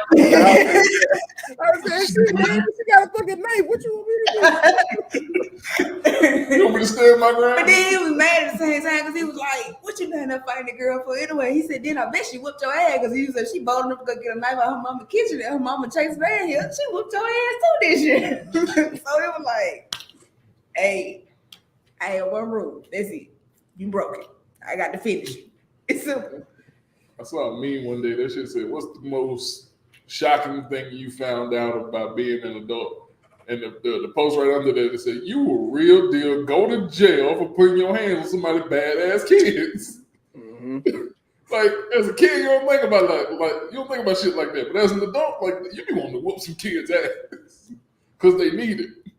That bro, You no, really go to jail for that shit.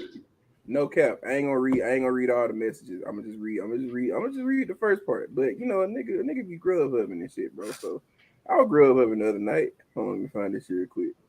And I ain't huh? Nah. I don't grub and they pay more money. But yeah, so I was goddamn grub hubbing and I had got this lady pizza. And so she stayed right off the roundabout, but the GPS took me past that bitch.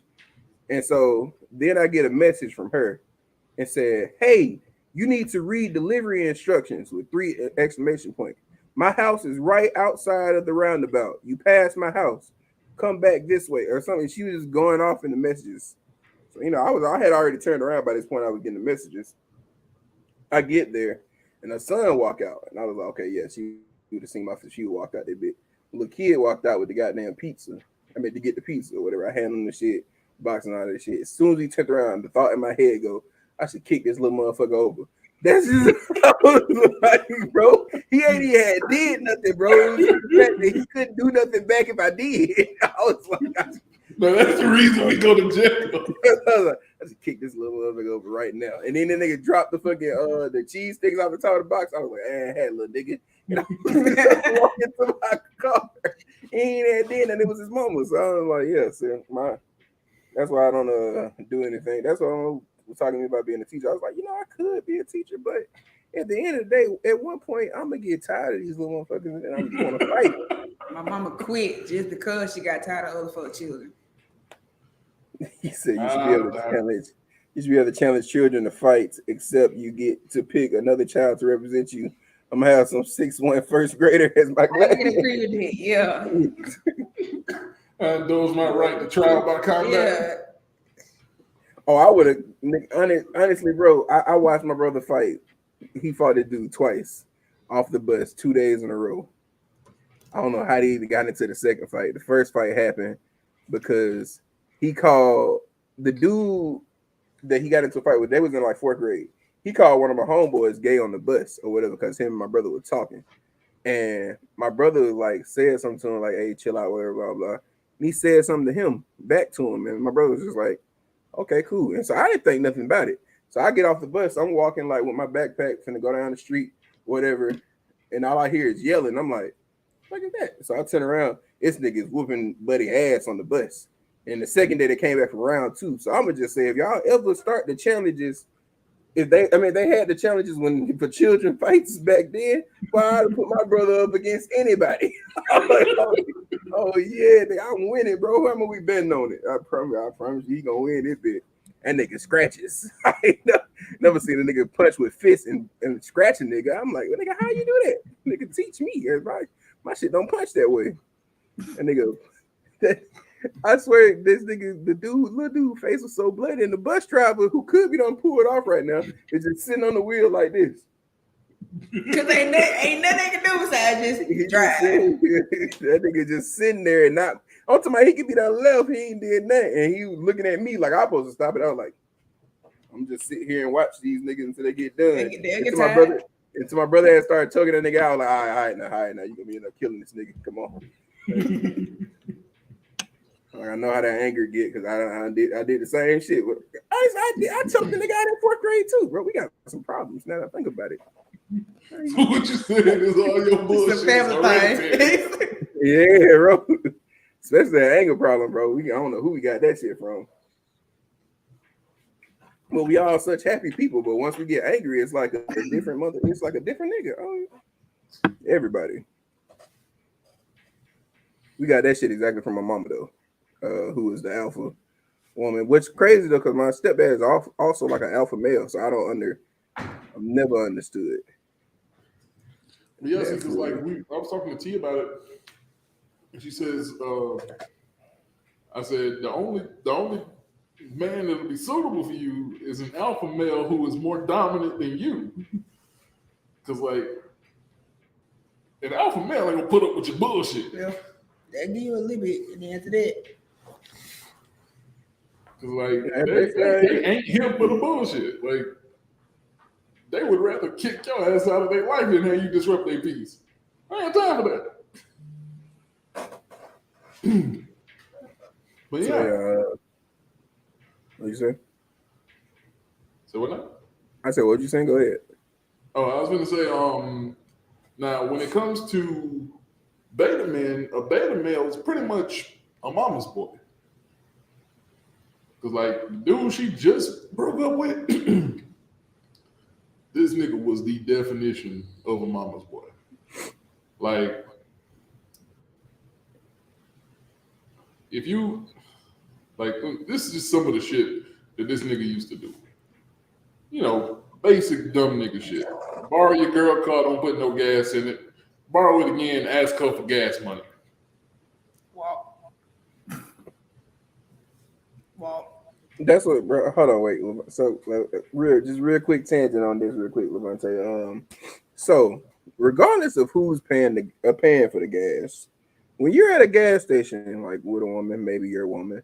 I usually do it with any woman like I'm with, especially if it's nighttime. Do you pump the gas? Yeah. Cause I'm a gas pump. I don't even care if I'm getting out with your card to pay for this shit. Like I'm pumping the gas out here because it just looks weird for me to just be sitting in the car while you pumping it, especially if it's nighttime. With like you don't know who the fuck be popping up at nighttime or whatever. So it's just a much safer situation if I'm outside the fucking car. Man, unless you got a gun or some shit, then like it's where you got a gun, you say, hey, I can protect myself with this. And I'm like, all right, what shit, hey, do you? I'm still be standing outside the car on this other side though, because you get to shoot and they get to shoot. I need to run. So I'm not gonna sit in the car while y'all both shooting. I need to get out of here. You getting shot by your ass. That's what I was gonna say, because one thing that's not gonna happen, once you start shooting and they start shooting, and I don't have a gun in this situation, I can't protect you. What I'm staying here for? I need to go. You doing fine protecting yourself. Go on there, you shoot that bitch off. I'm gonna be call me when the shit done with, if you can. So I'd be mad because like my mom, whenever I like miss calls from my mom, she'd be like, "What if somebody was breaking in the house?" I'm like, "You live 40 miles away. Why are you calling me? Why am I your first line of defense?" She said, "What would you rather I call? The fucking cops." You said, "Is this Black Wings mom sick of help?" No, this is not. Nah, I mean, it looks pretty similar to the shit though. Nah, damn don't worry about my summer home. But yeah, I feel weird if I'm sitting in a car and one of them's pumping gas. It makes me feel like even if I'm riding passenger, it feels like I'm riding bitch seat. Yeah, and it might just be like some toxic masculinity shit, but It kind of is, but hey, that's one of the things that like I don't know. I have to do that shit. Same with like walking on a certain side of the sidewalk when we going down. Like everybody talk about it like it's being like a gentleman shit like that. But some people don't see it as you being a gentleman. They see it as toxic masculinity, in which if it is to you, it's just gonna have to be that, because that's just what I'm gonna do. Nothing about walking closer to the street makes you more masculine. You don't think that's just as trying to being masculine as pumping gas? Because you're supposed to be protecting her from any other issues that can happen through road accidents, road situations. Well, see, men mainly started doing that in case like there was like a puddle on the street and it was splashing. Because let's say a car does like veer off the side of the road, your ass getting hit too, no matter which side you're standing on. No, but see that's the thing. So the thing we're supposed to do if the car veers off the side of the road, I'm gonna jump into you and we both gonna go flying this direction. You're supposed to push her and she just goes flying that direction. You take the blow. Me, on the other hand, in my gentleman situation, I'm jumping, I'm tackling the fuck out of you like you goddamn Derrick Henry or some shit, and we both going this way because I ain't finna get hit. That. But just because I feel like I'm gonna have that sense of thinking to tackle the both of us, that's what I'm gonna do. You might just try to get out the way and say, fuck me. I don't know. And you can't tackle my big ass. So I'm using the lady as a counterweight to increase my dodge distance. This nigga Will. Oh, man. But yeah, like me personally, this ain't well. Oh, this might be toxic masculinity. I don't think a woman in a relationship should ever have to take her trash out. Yeah, Like so that's like weird.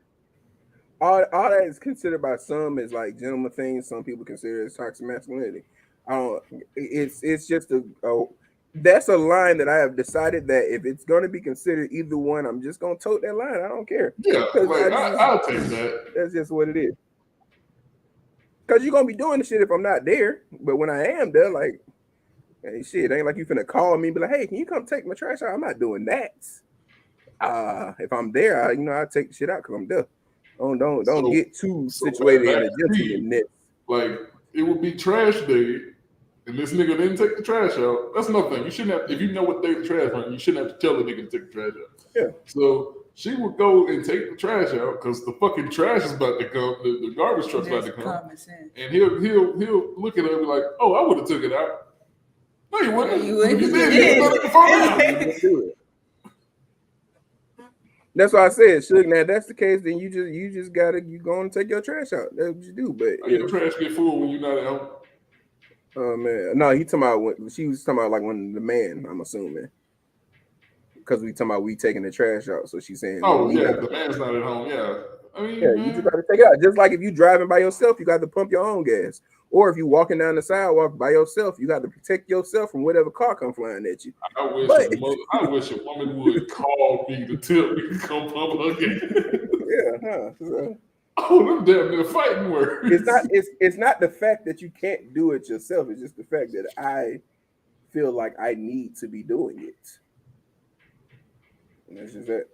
I know full well you can do it by yourself. I don't gotta. She has been through the fucking ringer in her relationships. I know this trash gets taken out when I'm not here because when I come back, it's not like a pile of trash. So obviously you can take it out yourself. That's not what I'm saying. Just saying I'm gonna take this shit out when I get over here. It's just that. Unlike somebody else would know. 6 fucking bags of trash in there, bitch, soon show up. I didn't say nothing. I'm accountable for nothing. Nah, I got Bree used to do me like that. And Bree, my own girl, but Who didn't do that dumb shit? she'll know I'm coming over there that day. And as soon as I get over there, might be there by 10 minutes. Hey, can you take the trash out for me? I'm like, look, just tell me you need me to take the trash out before I'm coming over here. God damn it! I know you take it out by yourself. You just want me to take it out because I'm coming over here. But don't pretend like, oh yeah, since you're here. No, you knew I was coming. That's why you waited to leave the trash in there. They should talk off so you can see who fool. Yeah. Shit, half the time they got shit overflowing. Which is some shit that fucking baffles me. How do you allow a trash can to overflow? Because if you let it overflow, it depends on what you got in there, you can smell it. I don't want my house smelling like garbage, especially you got in the kitchen. Most of the time, the kitchens are the first thing you walk into, besides the living room when you come in the house. Invite people over. Oh, what's that smell? Old apples and broccoli. What the fuck? I don't smell it. I don't want to smell your takeout from 2 days ago. Like, I walk in that bitch, be like, oh, you making collard greens in the bitch? Nah, I don't know how to cook collard greens. What the fuck is that smell? What the fuck is that? You making no collards in this bitch? You making chitlins, bitch? What the hell is that? What the hell is going on in here? Sure, honest question. Would you consider yourself an alpha female or a beta female?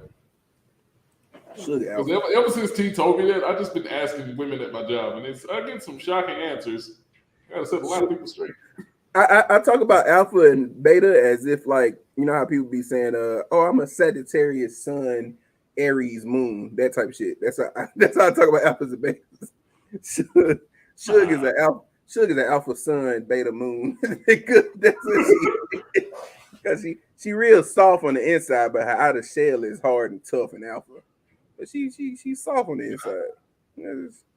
I'd say Suge's an alpha mother. I definitely say that. Yeah, they said you buying dollar store trash bags. Why you talking about that? Because they overflow? Nah, I mean, regular trash bags overflow too. You don't change the bitch. Yeah. But yeah, alphas and betas. I don't know. I feel like try to figure out which one you are and know which one works best for you. Yeah. I'm gonna tell you now, ladies, if you date a beta male and you're an alpha woman, you're basically signing up to be his mother. Yep. And again, don't And no males, grown woman want to take care of a grown I don't man. know, but you got someone who do that though. I mean, I Yeah. can't. Each his own. You got some who literally want to do their man like it's a baby. Like I saw the TikTok video the other day. Her and her man went to the damn doctor's office. She went in the doctor's office room with him and started answering that man questions for him. Like the doctor talking to him. When's the last time you ate? Oh, we ate this morning. When's the last such as? Oh, his birthday is this. He said, and he was just sitting there looking like, what the fuck? Like, shut up. and that's the look that was literally his face, like, please shut up. So the nurse told him, she was like, who's the patient? And the lady said, excuse me, like, you can't get mad because honestly, really and truly, she talking to him, not you. Yeah. And you get mad because she a female and she asks crazy. the patient, like, that's her job, Some man. people like that shit, man. That's a crazy situation to be in. Because, like, I mean, Ladies, that's if you're like the alpha other female- TikTok that came around. What'd you say? Go ahead. Oh, I was like, like the other TikTok that went around with the dudes that don't be knowing how to do the shit for themselves. This is a different situation because if you asking a certain thing, then that's you figuring it out for yourself. But don't come keep asking your lady just because she know how to do all the shit. Like it's a TikTok, and this was a joke, but he was like, he was like, hey, babe, I'm on the phone with the doctor. And they asked me for my dot. For my dog. What is that? What's my dog? And she was like, what you mean what's your dog? He was like, it say DOB. What's my DOB? She's like, date of birth, nigga? Like that shit. Like, if you just a little slow to the situation on things, you figure that out now. Don't come asking me what a job is 3 weeks later. Like that's just, I don't know. Like I don't know. I know some women they still out here. They make the doctor's appointments for their men and all the different shit like that. You gotta figure out to do that shit yourself. And I was gonna say, if you're an alpha male, you might think that you just want a female that's like a complete beta or whatever. But in my life, I've realized that I don't just want no beta female. You have to, as an alpha male, you probably want an alpha female that is less dominant than you. Because they match that energy. An alpha, I ain't gonna lie, I like alpha women because they'll talk shit. But like, if you're an alpha male and she knows that, you can shut her ass up. Yeah. Like there was this was on the Breakfast Club, and this lady, she was talking and she said, if he can tell me what to do, then he can tell me what to do. But if he can't tell me what to do, he cannot tell me what to do. And then that nigga said, damn, I want to tweet that, but it ain't gonna sound right.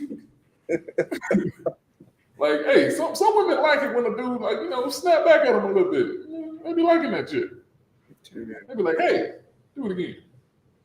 Or sometimes they do and stuff just to see how far you are going. Like, yeah. For some people, that be a turn on. Like, honestly. Yeah, really an alpha male and an alpha woman, that's a fun combination if you can get it right. Yeah, what I have realized that is that if you yourself feel like, well, not even feel like you're alpha, you have alpha tendencies, because saying you're an alpha and being an alpha person is two totally different things. Because I've been with females that I can tell consider themselves alpha females, but they really weren't. And so and that's what I hate that the most, because if you're a beta female, just be a beta female. Don't be just sitting here arguing with me because you got to feel like you gotta be an alpha or whatever. Just we ain't gotta sit here and do this, because I'm not gonna shut up. That's just that. I'm not gonna. If I'm right about a situation, I'm gonna be right about a situation.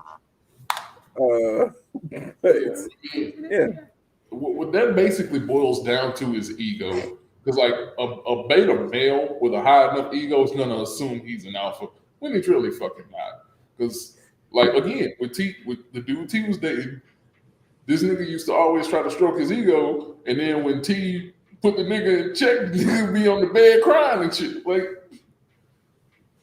my nigga, you ain't ready for this reality check. I said I don't really consider myself an alpha or a beta male, because I guess I lean more to, I'd probably say like 60-40, Now, I will say there is a third type called the type Z, which is pretty much a middle ground. Like you're not a beta, it's to the point like where you're not a mama's boy, but you ain't finna argue a bitch down. Yeah, maybe I'm fucking type Z because I just be getting to the point where I don't be caring about shit, and I feel like as one of the others, you have to care a certain way to be one of the other. So I feel like there's a lot of type Z's out here because what up, Last? Because a lot of people just don't be caring about the shit, and it don't be one of the other. You have to be caring about some shit. Or the shit has to make you feel a certain way emotionally. And I might. When it comes to being a type Z, it pretty much depends on personal preference at that point. Yeah. Like, because I might have some shit that get me like all like am I lagging? I'm lagging. Not right now, you are. You were earlier, but yeah, not on my end. But I'm gonna go ahead and tell you now, for you, if you're an alpha or a type Z, you definitely want an alpha woman. Yeah, I'm gonna go ahead and be the one to tell you. I mean, I can see. I've seen that now anyway because I just be the type of person I am. I need somebody to just put me in my place every now and again because I could be. I don't know how I developed this, but I can be a little bit narcissistic. So I just need somebody to knock me down a peg or two every now and again, just get me back. Be like, hey, look, your head getting too big for those fat ass shoulders. Huh? You said what? I'm talking to what we talking about? Oh, wow. The topic's right here. I might be the type of nigga that you like, look, nigga, your head getting a little too big with them fat ass shoulders you got right now, and you already got a big enough head, so to calm your shit down. And I'm like, you might be right. You might be right. If you just being a goddamn bully. Tell this bitch you got a big ass head. No, I'm talking about that. I be needing somebody to tell me that sometimes. I thought you were saying that to the bitch. I was like, what? Damn. Yeah. Like I just, somebody just give me to settle down sometimes, bro. Like, hey, look, how you doing? And that's how I be. Me, yeah, no. Because there's sometimes where I just be wanting to talk shit back, and then sometimes I'm just like, fuck it, just whatever, and just walk the fuck away. Just like I ain't got time. It honestly depends on, do I feel like even giving energy to this? Yeah, nah. Like if you're a type Z, fuck you. Like I'm not indulging in this. Nah. Like the other night, me and Gabby got into it. You know what I did? Left her walking the hallway. And just kept she talking. I'm steady walking. Like I ain't got time. It's bad. I'm gonna walk off. And then I ain't chill back until she said, okay, well, can we play a game of pool or something? And I calmed down. I'm like, all right. I can do that. Yeah, but like other than that, if you on that bullshit, I'm tired of being it. You fucking up my aura. Like I'm just finna leave. Yeah, man. Cry later. Whatever. You can cry. Get out my face because I'm just finna look at you. Because it depends on how I feel. I'm just gonna be like this at you. And you gonna get mad because I'm just looking at you because I'm not finna put the energy into arguing about it. So I'm just like, just be quiet. That part. So my advice to everybody is, whenever you're not doing anything important, look up the traits of an alpha male, alpha woman, beta woman, and see which one you best fall into. Because in the long run, it makes looking for a partner so much easier. It's like if you already know what type of woman you want off of her being an alpha or a beta or even a type Z. I mean, shit, that's something you can discern from a woman in about 2 months. After 2 months of knowing a woman, you can pretty much tell if she's an alpha or a beta. So yeah. Now, I think we reached that time. Unless you got something else to say about this, Tay. Nah, honestly, right now, I'm just fighting back a piss. And so I was trying, you know, like when you have to use the bathroom and you just like, you try to go to a different place mentally and you just like, nah, just calm down for a second. No, because you know what I did as soon as you hopped on StreamYard? I went to you in it. But I understand what you're saying because it's the reason I keep spinning this chair like this. I'm like, damn, we've been on here a long time. I gotta pee. I was like, bro, Will, I'm just sitting here like, bro. Just chilling, like, think about other things. And I just keep looking at my water bottle. I'm like, damn, I really got to piss, but that's some water there, huh? That's water. And that's I keep on going back to. You know what? I'm gonna just push it over here for now, and then so I don't got to look at it no more. I won't think about it on the floor. I did, and I wanted to yeah. I definitely knocked it on the floor, and now I don't have to think about water anymore, so I'm not gonna be thinking about liquid. You want to take a break, buddy? How fast can I get upstairs and pee? Give me about 2. Give me 2 minutes. Yeah, I'll be right. Be right back. Oh wow, this guy. Go ahead. Down the hall, around the corner. I guess you can talk easier for it. Who's fuck that? They call me back to out of there.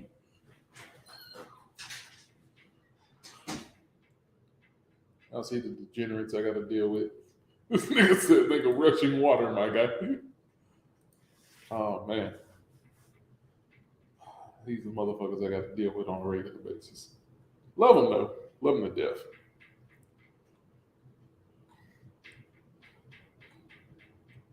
Well, how you been, buddy? You been doing any more toxic relationships? Well, your relationship wasn't really toxic. You been dating anybody recently, brother?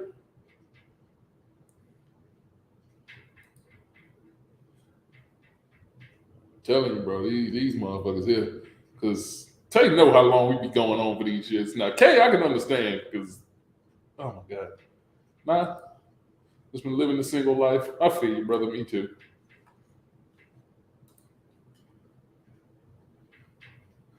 Jesus fucking Christ.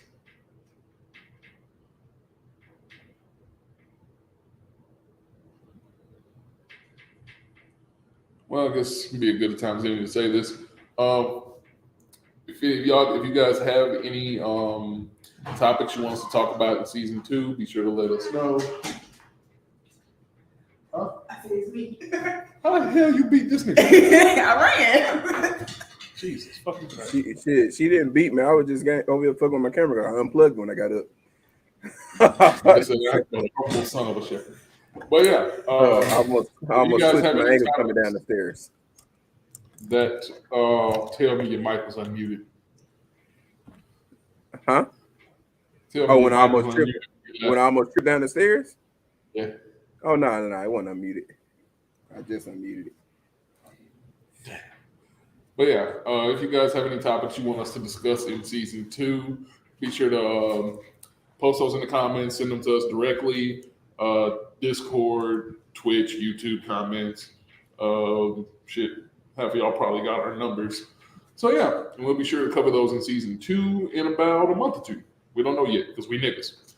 But yeah, to the last topic. Since this is a season finale, we're gonna do something we haven't done before. We're gonna do like a quick RTR recap. About to say, well, we've technically done it, but it hasn't been official. Because I do it every episode. Oh well, yeah. I do recaps every episode, just about. So if I remember the story, I usually recap it. Yeah. Well, we more like add to them. Yeah. So yeah. All right. So for those of you who were here for episode 6, y'all heard the story about my trip to Atlanta with my manager and her girlfriend. Meet the girlfriend. You do not get to hear the tale of long titties today. That's why I laugh, man. I can't help but laugh.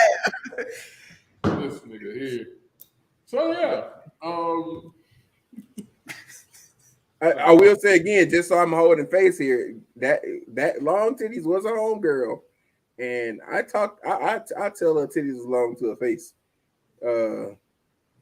I said something about the outfit she be wearing with her overly long her titties are to be wearing those outfits. But that's all I'm gonna say about it right now. Go and get on into the conversation. But yeah. So Kay is the girlfriend that I went on the trip with. Again, I've known her for almost 2 years now.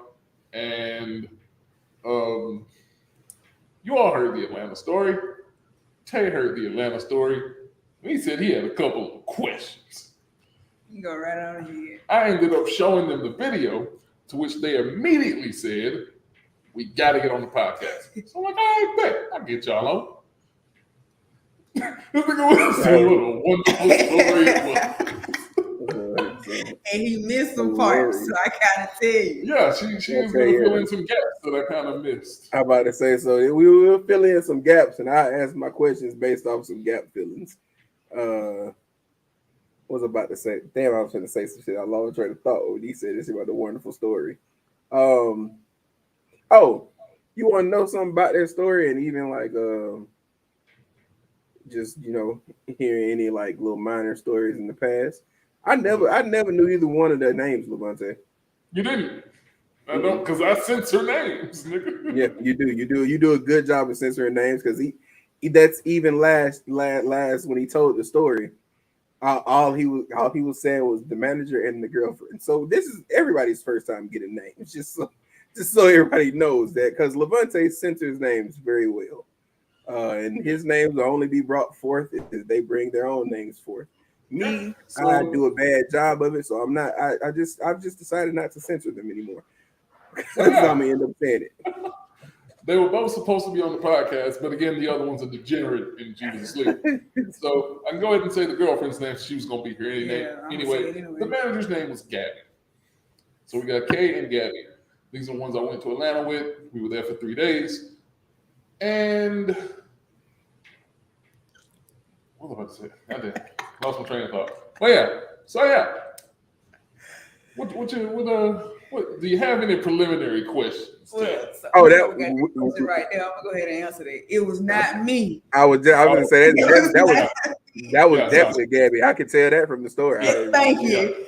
Yeah. So yeah, to answer that question, I'm the upset one. I walked out. I come back. Lights out. She's mad as hell. I'm like, bro, what the fuck happened? This bitch fell asleep while I was eating out. I was like, you fucking with me? You gotta be fucking with me. She's like, bro, she's asleep. I'm like, well, yeah, she is asleep right now. So that shit was. She wasn't asleep, man. She was bro, laid out. Titties out, shit, just bottom skirt up, shit. So yeah, like, that's what you expect out of me. I can't make this shit up, man. I've been hot too, honestly, because I just known it wasn't me, but I would just been like, well, see, now I'm upset because now I kind of partially feeling me, but I know you're drunk, but still, like, you fell asleep. But now the thing is, they went out to dinner, right? We come back, we playing the game, and she just keeps playing the drinking side. And I'm like, bro, let's flip this bitch over. Like, what? Especially since we've been saying this even before the trip. You even said, like, this is the shit that's gonna go down. I'm sitting there, I literally begged Levante to bring this game so he can have some fun. This is the shit that's gonna go down. We had the whole time planned out. And the only reason it took so goddamn long while you thought her ass was dead was because of her ass at the fucking restaurant and trying to invite other people, telling them, let's go out to a club. Bitch, what club? The only club you better be trying to go to is Club K Pussy. That's it. Fuck anything else. So, dog, like, again, like, I'm in this bitch. I'm just chilling. And I know for a fact, like, if we keep drinking, either Gabby's going to pass the fuck out or she's just going to get bored and go to sleep. So I'm like, one of the two is going to happen if we keep playing this game. And I ain't want to fuck up this nigga said should have put on there Frozen. That's some. But yeah, so I'm like, bro, let's put this goddamn board over for your birthday be fucked up. Like, first thing, I'm just going to ask this question. Is anything I said in that story a lie? No. It is what it is. Because I couldn't make that shit up. That shit was entertaining. Really good. It was funny as fuck from my perspective. I about to say, I ain't really Peggy as a liar anyway, so I was kind of real one. Like, it was so funny. Like, literally, when I sat and rewatched that podcast, I'm busting out laughing, and I'm fussing at him because I'm like, man, you missed this detail. You should have told him this. You should have told him that. I'm like, because I know I ain't crazy. So one of the details I missed, right? This is the same night, right? Right after we finished the game, there's a spot toward the end that says give a lap dance, right? So Gabby lands on it, and he's like, "We can lap dance." I'm gonna let you say it. My lap is down here. This helper gave me a titty chest dance or whatever the fuck that was. She was legit twerking on this girl's stomach, and dude. can't even twerk, can't dance. So I'm already laughing. Then you drunk. So you twirling your hands in my chest like they're supposed to be doing something. Then you moving shit hard. I'm like, God damn, can I get a brace or something? What the hell is you doing? And then proceeds to go and say, well, Levante, you're here too. Let me give you one. This man is over the bed. She jumps on his damn stomach. I'm like, lap dance. This is my lap. Oh, nigga, how you wait? Talk about, nigga, how you leave out the stomach dance, nigga? Nigga, how you leave out the stomach dance? Because one, the shit was quick. Like that whole process maybe took 5 minutes, if that. Like she didn't go through a whole song.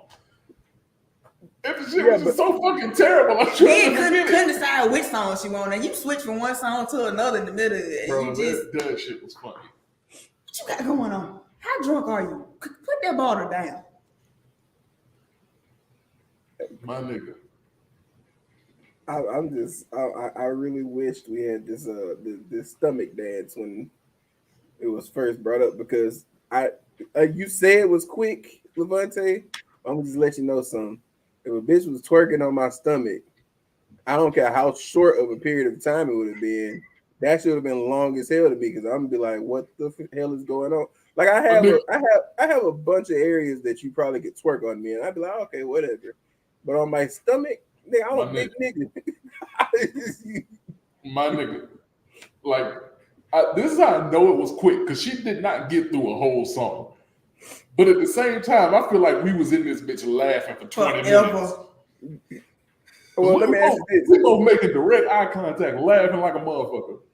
Let me ask you this. Do you remember the song was playing? Because maybe it was just a stomach twerking song. Yes. No, it was Beyonce Dance for You. That's an interesting choice. All right. You can't dance for me. She's a half and half. Yeah, I get that. Halves, and that was still terrible. And I'm with her, and I can say that. And this that is the night after we went to a strip club. Where she literally throwing the dollar bills like this. Oh, yeah, I ain't never been to a strip club, man. But still, I've been to a stripper party. And I've been smacking ass, throwing money like I ain't got no sense. She get in there because she telling me, oh, you definitely have to go because you've never been. You gotta see. Nervous and shit. You get in there, you tell me to go get the change because you just want to sit in your seat. You got me and Levante picking out the girl trying to get him to come to you because you don't know what you want to do besides sit there. I get you the freaking money. Finally get you a girl to come over and tell you this is what you're doing.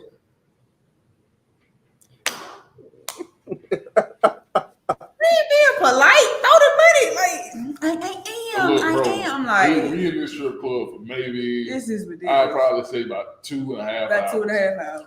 So we spend the first hour and a half just because I said, like, who do you want? And she picks this one chick in particular. And after she leaves the stage, this bitch just vanishes. Like, I don't know where the fuck this woman went. So I'm looking for this bitch. I'm like, all right, pick somebody else, goddammit. So she points to a chick. I said, all right, cool. You get your dance. Get her to come over. She gets her dance. She's over here all nervous and shit. And I said, all right, you can get yours. I'm going to give me one because fuck it. I mean, I got to the point to where I literally started just following Levante. You gonna sit here, so I'm gonna just follow Levante, and we gonna find us somebody who we can watch today. Because you tripping. I'm trying with the little permission I do have to look. No. First of all, she has money. Like, we got the money. I know for a fact I had to spend $200 in there. Yeah, because you went back to the ATM. And when we got there, I know she spent at least $100 the first time. Like, I'm telling you, man. It even paid for the girl a private dance. For her to still take the money and go. Okay, sit there, watch dance, shut up. Exactly what I said. Exactly what I was like, please. Rob was like, rubber ass or something. Even the girl was like, y'all ain't supposed to touch us, but I'll let you do it anyway, whatever. You got pussy this close to your face. You ain't said nothing but a word to me. Literally. You can be as nervous as you dancing, want. twerking on you. You can see click rings and stuff, and you sitting there like. That I'm gonna say. She would have said that shit. Oh, can we all can touch? Or just you just offering her right now? It wasn't my birthday. Shut up. All can we all touch? Because I ain't too nervous. I touch you, you won't be. Levante hit one girl ass on her. She said, "Ow, that hurt."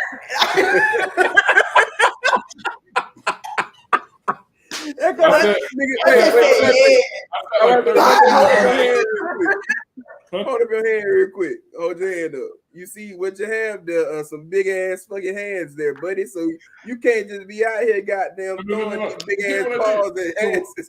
Bent over, right? I put like, it had to be like 40 singles, like on top of her ass, and I smack her ass on her. They just scatter everywhere.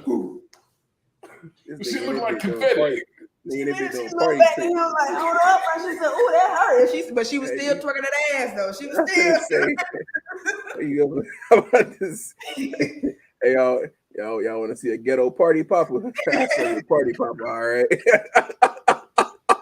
You got that slap her ass, the money shoot up in the air like confetti.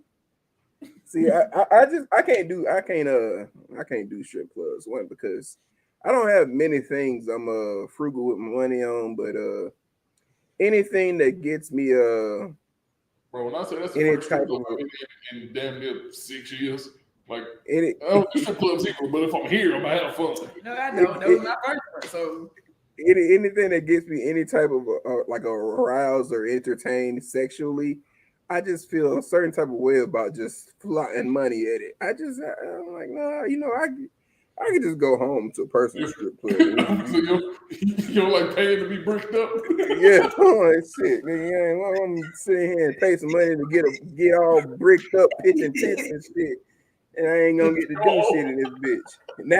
Now, if I ain't got some shit lined up, now I gotta spend some more money. If I want to just go get some quick shit, now instead of $200, I'm out of $400-$500 just because. I was going to stripper asked me what my name was. That's like, nigga, fuck all that. I'm gonna be sitting there be like. That's it. Y'all are looking for a fun time, go to the Pink Pony in Atlanta. Yeah. Like, it's a whole lot. Yeah, so it is bug ass in here, right? Yeah. But yeah, she had a bad boob job, but her ass was nice. That's what I can't honestly.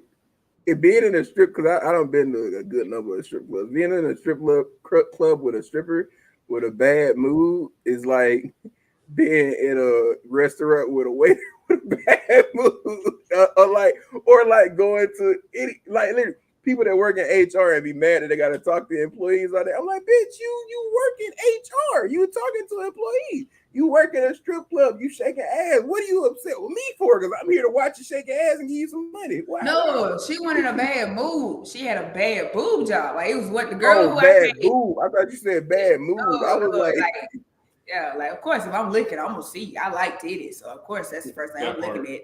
And ain't no, I think I could deal with a bad boob job before I could deal with a bad ass job. Of course, because ass job, you kind of hide a bad boob job in a bra, but ass you can't. Yeah. Especially if the ratio ain't right, it just messed up. Need you to clear your calendar, buddy. Clear my calendar? Birthday in August. Oh, real? Okay. And we running it back. Quick. Y'all hit the pink pony back up?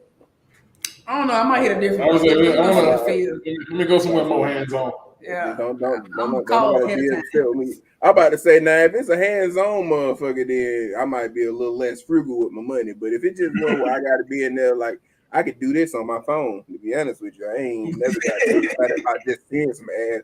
I just want to touch different ones and see how different ones feel. Like, if this one jelly filled or this one. Jam. So peanut butter, it's that heavy. I want to go to one where they give you like a private dance in a secluded room. Definitely. Like, I feel like that's better for your money. With the VIP sections. VIP rooms and shit. I would literally get one. I would call ahead and figure out like which one is hands on. Hey man, I get my Atlanta home buzz and figure out what we want to go to and shit. Ain't nothing, I don't work with a bunch of niggas down here. Like, I ain't ready to take the 3-hour I'm drive. telling you, All right, look, I figure out we won't need to go to shit. Yeah, Doc, run it. But yeah, man, like I couldn't make this story up. Like it was so crazy because everything happened like at the most random times ever. yeah, like when I was spraining my fucking ankle. So we at the aquarium, right? And when you first go in, you got to walk past like the jellyfish and shit. It's like a little platform. So she stands on top of that bitch and take a picture. She hopped down, limping the rest of the day. Yeah. All right, what day in was this though? This was Monday. This is the second day. Okay, so the second day, which means you had some smashing that went on after that. So what I just realized about Kay is that Kay a trooper. Because let me sprain my fucking ankle. That smash shit over for the day. I got sickle cell and I would catch a cramp in the middle of tapping some ass. She did that at the beginning of the aquarium. We were in this aquarium for all of like 2-3 hours. Then we go to the fucking botanical garden for another 2-3. Like she is walking on this bitch all day. The only time she was not on her feet was when we were at the hotel right before they went to dinner. I would have said I gotta do all one leg positions or back positions. That's all. I can't do any of that.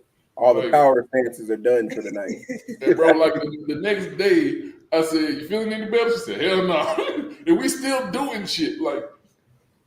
Now I was limping on my freaking better motherfucker than me for like a week and a half. I didn't tie it up, no nothing, didn't even. I just said it is what it is. Nah, Doc, nigga, I done stopped some shit before cramping my toe. I ain't even have to really use that motherfucker. I was like, hold on, this bitch sitting on top of my big toe right now. Wait a second. Wait. No. Hold on, slide. You gotta do some weird ass positions to try to play it like, yeah, man. I was like, let me just go. That's I do. I try to get in a position. If I can't massage that bitch out while not losing, I'm like, well, it's done with. I no more hiding. Caught a cramp and my left leg sat there rubbed on it while I'm still going. Hold up, I got you. Wait a minute. if it gets to the point to where this shit is not working, I'm like, well, hey, look, well, I need a timeout. Yeah, timeout. Fuck it, I gotta get this shit out of here because I'll be damned if I got a knot in this motherfucker just because you don't want me to stop. That's not what I'm doing. I'm gonna have those knots in my shit. So yeah, man. Like, let me see what else. I'm trying to think about what else was it. Shit, so what'd you say? No, go ahead. Okay, well, so what my main questions is that you know. There's a very funny part in the last podcast where, like, I yelled out "touch" again and did this, like, look to the left. So, I just want to know what about that situation was gonna be baked. Like in my head, I would have thought she'd just been like, "Well, so get in the bed with that nigga." I just want to know what would have made her angry. Like, what was the reason you said that shit? Because she was mad. That was after she had fell asleep. Here's the thing. I sent Levante out the room multiple times. Then tried to start this shit multiple times. You done got on my nerve for a week because we already knew this day, this is what you wanted. This is how we're going to go. This is stuff. Like, come on, we got a whole bag of shit to play with. I want to play. I'm ready to play with it. Like, let's go. You talking about you want to get a little drunk, to have a little drunk sex, but you overdo it. Like, I made sure even when I went to the restaurant, I had one glass of something. I barely drunk on that because I'm like, I know if I get too drunk, I'm going to get sleepy. I'm telling her, don't drink. She at the restaurant, throwing them back. You get to the house, you take the freaking bottle to the head knowing that you've been drinking all day. I already know how you get when you drink.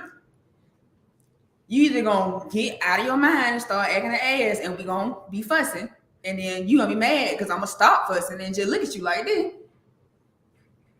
Or I'm gonna just walk off. And I done paid too much money for the room for me to just walk off. So at least you somebody go sleep in the bathroom or something. Like, ain't got time. What the thing I imagined in my head when this was said, because I was like, bro, see, Levante, this was gonna happen, bro. She was gonna touch again, she was gonna get in the bed with you, and y'all was just gonna be asleep, right? And then at one point at night, she was gonna be like, fuck this, we doing something. and then she was just gonna try to come start doing shit on top of you with her.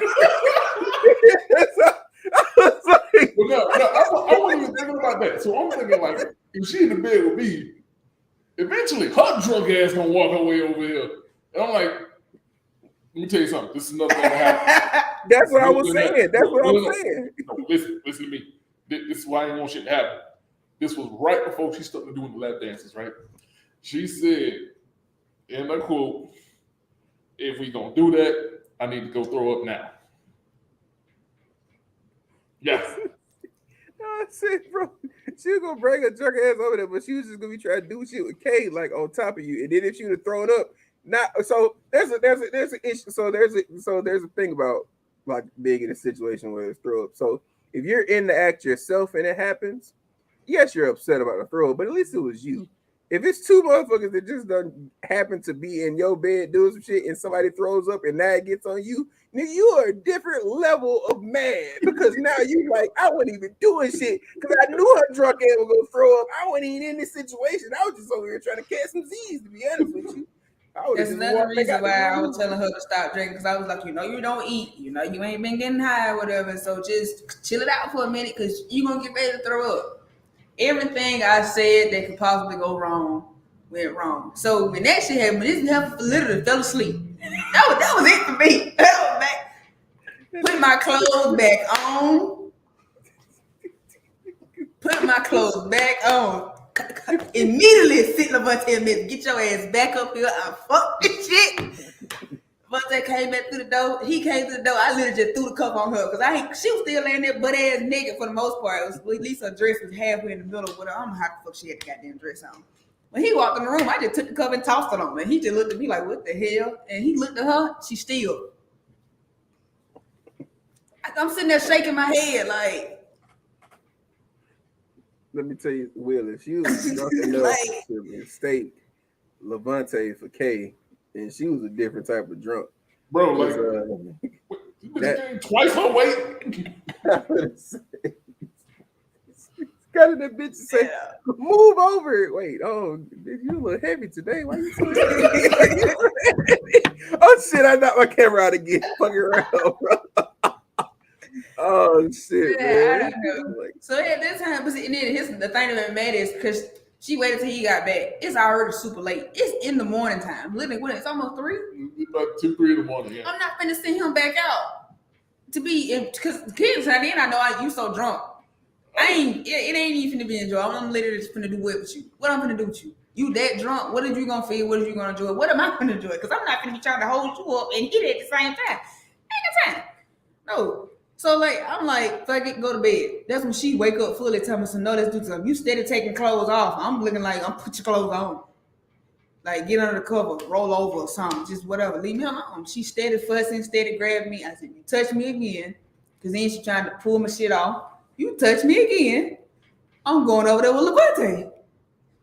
Tried to touch me again. I literally got up, walked off that bed, got right on the other side of Levante, got up under the cover and rolled down. And when she come over there, Levante, as a friend, can you please move out of the bed? And he get up. I look like, what you get up for? Get your lay your head the fuck down. It was the birthday. I said, fuck it. I leave one more time. I don't care. I can do that. Because you got these damn nails on. You trying to grab on me and you scratch me. You get your goddamn hands off me. This shit, leave me alone. I don't want to hear it. Hey. You muted. Turn your mic on. I ain't gonna lie to you, but at that point, that would have been the footstepping moment for me. I'd be like, hey, nope, not over here. Like you can coerce her to go back over there and get back in y'all bed, maybe, but you're not gonna get in this bed while I'm going. Figure out that okay, now you done got it back in a good mood. You want to smash. Now I gotta sleep in a wet spot. I literally one bed. No. I'll tell you something fucked up when we first got to the hotel room, right? So it's 2 big ass beds in this room, and I said, "All right, which bed y'all want?" She picked one closer to the window. She said, "If somebody break in the room, they got to get you first." I'm like, "Yeah, I mean that's I'm just a sacrifice on this bitch." That's understandable. Because once they looking at me, I'm like, We good, because I pulled my pistol like I could have I'm like, slept by the door. I don't care. with guns in this bitch.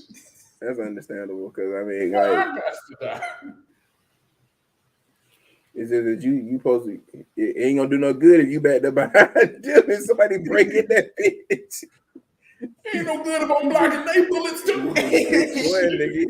Yeah, But I see, think you get out of the way. that's when you got. That's why you gotta think fast, nigga. That's why I don't know how quick you can get down to the floor, but I can get down pretty quick.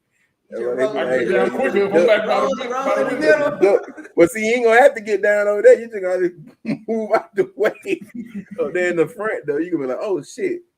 And then you just down there, hey, you don't see this shit going on? You want the gun in this bitch. No, I said once a gun is in the situation, I am no longer the protector. You have the weapon and I don't have the weapon in this situation. Hey, you see, hey. Why is your shit not already out? You heard this door breaking just like I heard this shit. Why that shit ain't up under your pillow, goddammit?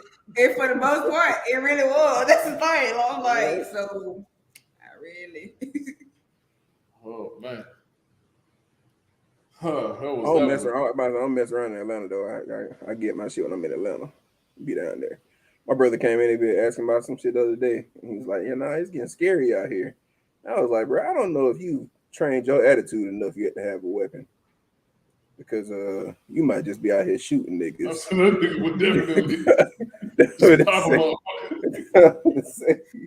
you seem like the type to be like, what you say, nigga? Okay then, all right.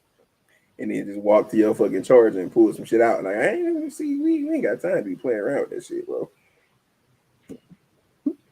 I'm not using my weapon as a fear factor. I'm using my weapon as a you gonna get if I go get this motherfucker, you getting shot. So you might want to walk back out this bitch or pull yours first to where I can't get my shit because I'm shooting this bitch. That's just that. I'm not shooting it for any unnecessary. So I'm shooting it because it's only necessary to shoot that bitch. That's it.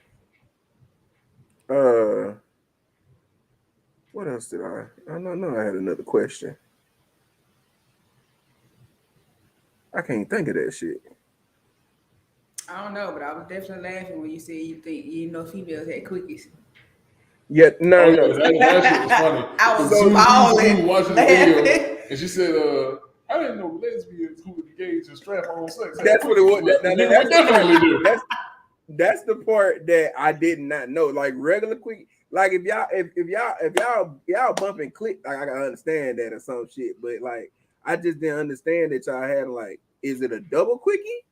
Like is it a strap to one, she get off, and a strap to the other, they get off, or like you got a double sided.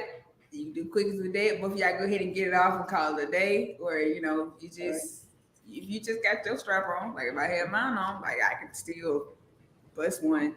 Because your mistake was assuming that was the only one they brought. You had said that you had some shit, and she just said they had a bag of some shit. So I wasn't even tripping like. But they get real inventive with these strap-ons now anyway. So I should have been thinking. I should have just thought anyway other because they got strap-ons with a vibrator on the back of the strap. Yeah. That's. So both of them getting their action right now. So I ain't shit. You got the ones that. You still got the ones that go inside the one who wears the strap. Yeah. So you got that, the one that vibrates, the one that does both go in and vibrate. So that was just the first time I had ever heard about it. Anytime I thought about that shit, it's always been long. Like it's always been long. I ain't never thought. Think about it like this. Lesbian quickie. Think about it like this, dude. Like, this is the last day. Like, we supposed to check out of this bitch at 11 o'clock. Yeah. She somehow got an extension until 1. Yeah. So, he says, why don't you go get some breakfast? I said, shit, you said that better word to me. I know what's about to happen. I thought it'd be over with by the time I got back. Still maybe, that's why I went over with. Because, you finally wake up. I said, okay, I'm gonna let you redeem yourself from last night real quick while you gone. Oh yeah, that's straight too. This man leave the room and you sitting there still chilling, like I ain't just say get your ass up, get ready. What you still sitting there for? Oh, let me do this, girl. You get your ass. So like that's why when Levante walked in the room, I ain't even stopped. So I'm like, I don't care if you see your titties or not, because you should have been on time and ready and bitch ass. Like I don't even care. Like nope. There you go. He a little cover. There you go. Because one thing you gonna say, I spent this much money for this room. I mean, from the very beginning. How much bro, money? we were checking into the room. They told us the price. She said, man, yeah, as we hell. use this one. I said, I better get some shit today. Look, Levante, hey, just go ahead and start packing your shit. Just pack your shit. We'll be done in a minute. It ain't my fault. I promise you. Just go and pack your shit up. All right. I would have died laughing. Just get ready to go. All right. The money I spent out and the damn room, and you got nerve to fall asleep. Oh man. I spent $160 some on a meal that I barely ate. Girl. Okay, everything making more sense now. I found out about some good things. I found out officially that lesbians can have quickies. You know what's okay? I don't even like quickies. That's just me. I don't really fuck with them. Which is usually men be loving that quickie shit because y'all really don't be having to do shit for that quickie session. Y'all just be like, oh well, shit. Once I get off, quickie's over. The only time a nigga would prefer a quickie is if he legit got some shit to do soon. Like yeah. I promise you, most niggas, because with quickies, all you have to do is like, it's the act of getting everything right. Like if your quickie involves like the both of you getting off, that is different from a dude and a female. I don't know what it is about it. Niggas don't be thinking about that shit. Me, I'm always thinking about, okay, well, is she getting off? Like that's my thinking process. Yeah. So me, eventually I'm gonna get mine anyway. So I'm just the whole time focused on whether or not she getting hers. In a quickie situation, I'm like, well, now I rush my process. So now I don't know if she getting off or not, but I do know I'm finna be getting off. So I don't know. Like quickie, I'm just like, you see that? Quickies, I just always feel like I'm up. I don't know. This is a race. I don't know what you usually do, but do it faster. I ain't never been able to do them shits for real. I don't really fuck with them. Even when I know I should be doing them. Like I had a situation like that one time in the field, like when we got to check out at a certain time. That's why the fucking housekeeper ended up walking out in on us because we didn't get an extension. Keys and shit. I was gonna say we didn't get an extension. We were just still in the fucking room because I was like, fuck it, shit. I'm still here. I can't do quickies. That's just it. You the one who wanted to get out one more time before we left this hotel room. So now we here. We paying this late fee. That's just that. Now we hearing you paying that goddamn late fee. Shit, I ain't paying it, cause if I wasn't the one to be like, hey, so let's get a quickie in real quick. Oh no, I ain't paying. I don't care if I don't pay for the whole room and everything. Everybody don't fuck with. No, I can't do quickie. So if you trying to get a quickie in for this, you know my quickie ain't a normal quickie. So you need to. Hey, well, I hope you got $25 to $50 to pay this late fee when we walk about this bitch, cause we definitely paying that motherfucker down. So hope you got it. You finna be washing bed sheets or something. This nigga Will is. I'm so bad. I just read. That nigga's ridiculous. How that nigga post that shit 6 minutes ago and we just now all catching it? Because I caught that one. I didn't read the one above it. I was like, wait, what? Oh man, but yeah, man. So and then as soon as we walking out the door, she decided, all right, I'm gonna quit my goddamn job. I was like, huh? What? Because she was mad as fuck, like on the drive up there. She kept the other managers kept calling her and shit. And then everybody else started calling that. But then I'm like, don't just turn the fucking phone off or give me the phone. Let me answer it. Because I'm like, you irritate me because you're getting frustrated about these folks calling you. But then when other people call you, you answer the phone and you started talking about work. You are on vacation. Yeah. Girl, I done only had 3 hours of sleep to make this drive. And you started talking about work. hang up the phone, cut it off. Do not disturb is an option for a reason. Like, Yeah, once my vacation starts, I no longer have a job until that vacation is over. it could be on fire. Somebody could have died. I won't know until I get back.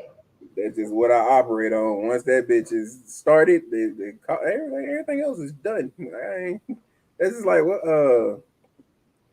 when I was fucking working at and I wasn't even a manager at none of that Lowe's, but one of the fucking managers had called me about some shit, and I didn't answer the phone, and so then another manager called me about it, and I picked it up. He was like, "Hey, I was wondering, what you got going on right now? You any way you can come in?" And I was like, "Nah, not really." I hung the phone back up. I'm like, oh, what y'all calling me for? All these motherfucking employees and this bitch, y'all can't figure this shit out. Like, what the fuck? I'm getting called for the shit. I don't care who's not in that department. They used to call me in the morning. They said, "Hey, what's going on, Lamonte?" I'm like, "Nope, already drinking." And you just put a nigga in your bed. I ain't coming. One thing you can't do, you can't tell me I ain't drunk right now. So I can guarantee you I can be drunk by the time I get to that motherfucker. And if I'm not drunk by the time I get there, I'm gonna get drunk while I'm there because I'm mad I'm there. Yeah, that's oh no, yeah. Once my vacation starts, I'm on vacation. I don't even like people that do workations and shit, be going places for work and things like that, and they be working the whole time, be trying to mix the work and vacation and shit in. Because it don't balance out. Yeah, no. Just fuck all that. Choose one or the other. Pick a certain amount of days for this work, or if you go out there for work, stay here a few days afterwards to just have your vacation. Don't try to mix this shit. That's how I went on a workcation with a female one time, and like she was working all the different shit, and then like it'll be like 6 o'clock when she done doing shit, and now she got a whole slate of shit she want to do. I'm like, bro, we should have just stayed like 2 extra days or some shit. You gonna do that, or you could have just let me come. Like my mother went to Houston for work, basically like a few months ago. My stepdad went down there on the last 3 days because that's the time she wasn't gonna have shit to do for real. Like do some shit like that. Don't let me come up with a whole trip, and now you got a whole slate of shit you want to do. After 6, all I'm trying to do is goddamn eat and smash, maybe watch a movie. It's not too much we finna do after 6 or 7 o'clock. Other than that, so. But yeah, that's pretty much all I had to ask. Right. It's like, I got a bad. He said he froze. I got a bad fucking memory anyway. So while I do remember, you trying to make a trip back to the old Alabama anytime soon? Been a while since we hung out with you. Craig trying to get all us to go to that Texas A&M game in October. So I told them if everything goes correctly, we should be down that way anyway. So everybody should just link up after the game. Yeah. Oh man, but yeah, my train of thought is I don't know what my mind's on right now, but I keep going blank states and I can't pull nothing out this motherfucker. Like, I ain't got to pee no more, so I don't know where my head's at right now. It's just kind of all over the place. Slick kind of forgot I was doing a podcast in 1 second there. I just having a conversation. I was say nigga, I was been having a conversation at one point. I mean, that's what I aim for when we do this, man. Kind of forgot y'all niggas was in this bitch. Oh, and Craig just told me we won again. Bet that. She said that's normal. Tay, Suge, you still in this bitch? Are you back home yet? I know, right? Sure, you was here in the beginning and at the end. Like what? She said you always got a blank mind. That's really true, huh? I remember what my mind lets me remember. But yeah, we just gonna go ahead and close it out. Again, now that we're on episode 10, all of our podcasts and everything that we recorded recently, just to since we are going on break, I'm gonna post everything on the Spotify and the Apple Podcasts and Amazon Music, all the different shit. Excuse me. So all the audio versions will be out, and when we come back, we will be posting these. The live video and the audio version will probably come up 2 or 3 days after that. Like I said, what we said, like 1 to 2 months before we come back. Yeah, one at the earliest, 2 at the latest. Yeah. Anywhere in that, I do plan on getting like an anime podcast going up, and so I might partially work on that sometime in between until we get everything situated, and then we come back and do that just to kind of give me something to do in this little period of time. So on Monday nights, Baron they'll lie. Yeah, to create. That's what I just told him. I just told him we want some more money, so so I just told him that. We talked about you earlier too in the podcast, Craig.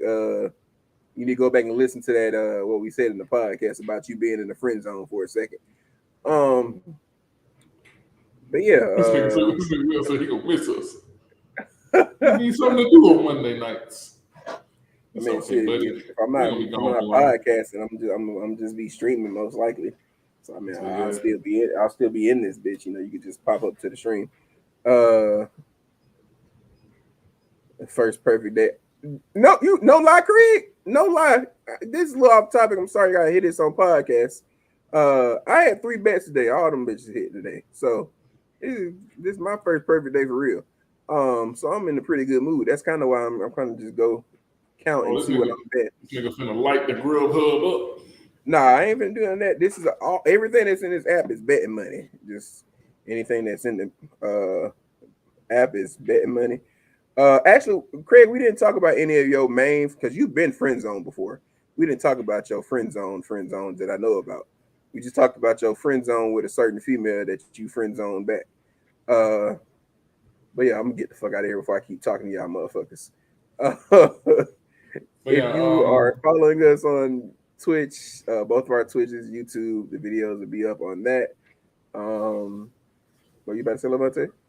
I was gonna say, make sure y'all stick with us for season 2. A lot more topics, a lot more guest appearances.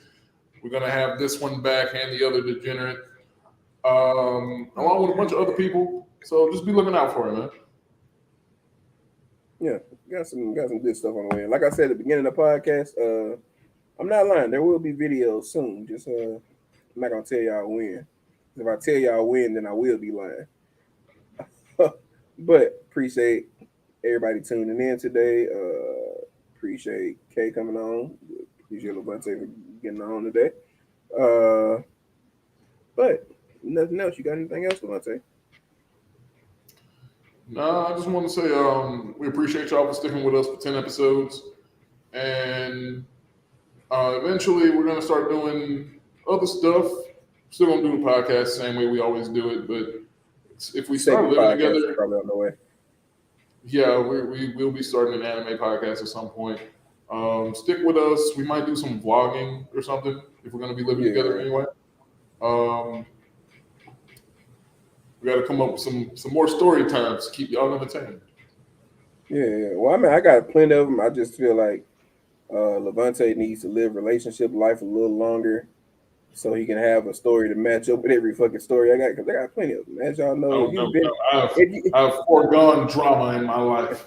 If you've been here. Oh no, that's why I'm friends with y'all. I'm on season 3 of your life. I heard it say, if you've been here for the podcast, you know my body count if you've been here in the past. So I'm not gonna repeat it now. So I have that. That comes with a lot of stories. So I got plenty of info for y'all. Yeah, I mean, Kay, you don't do no social media and shit like that, do you? Not for real. Okay, cool. I just wanted to make sure you ain't had none that you wanted to be shouted out on since you came on before I got up out there bit. But yeah, nothing else. Appreciate y'all joining in. We're gonna get up out of here and catch y'all next time in season 2 of the RTR podcast. Thank y'all. And I'm gonna just keep on randomly talking to y'all while I end this motherfucker.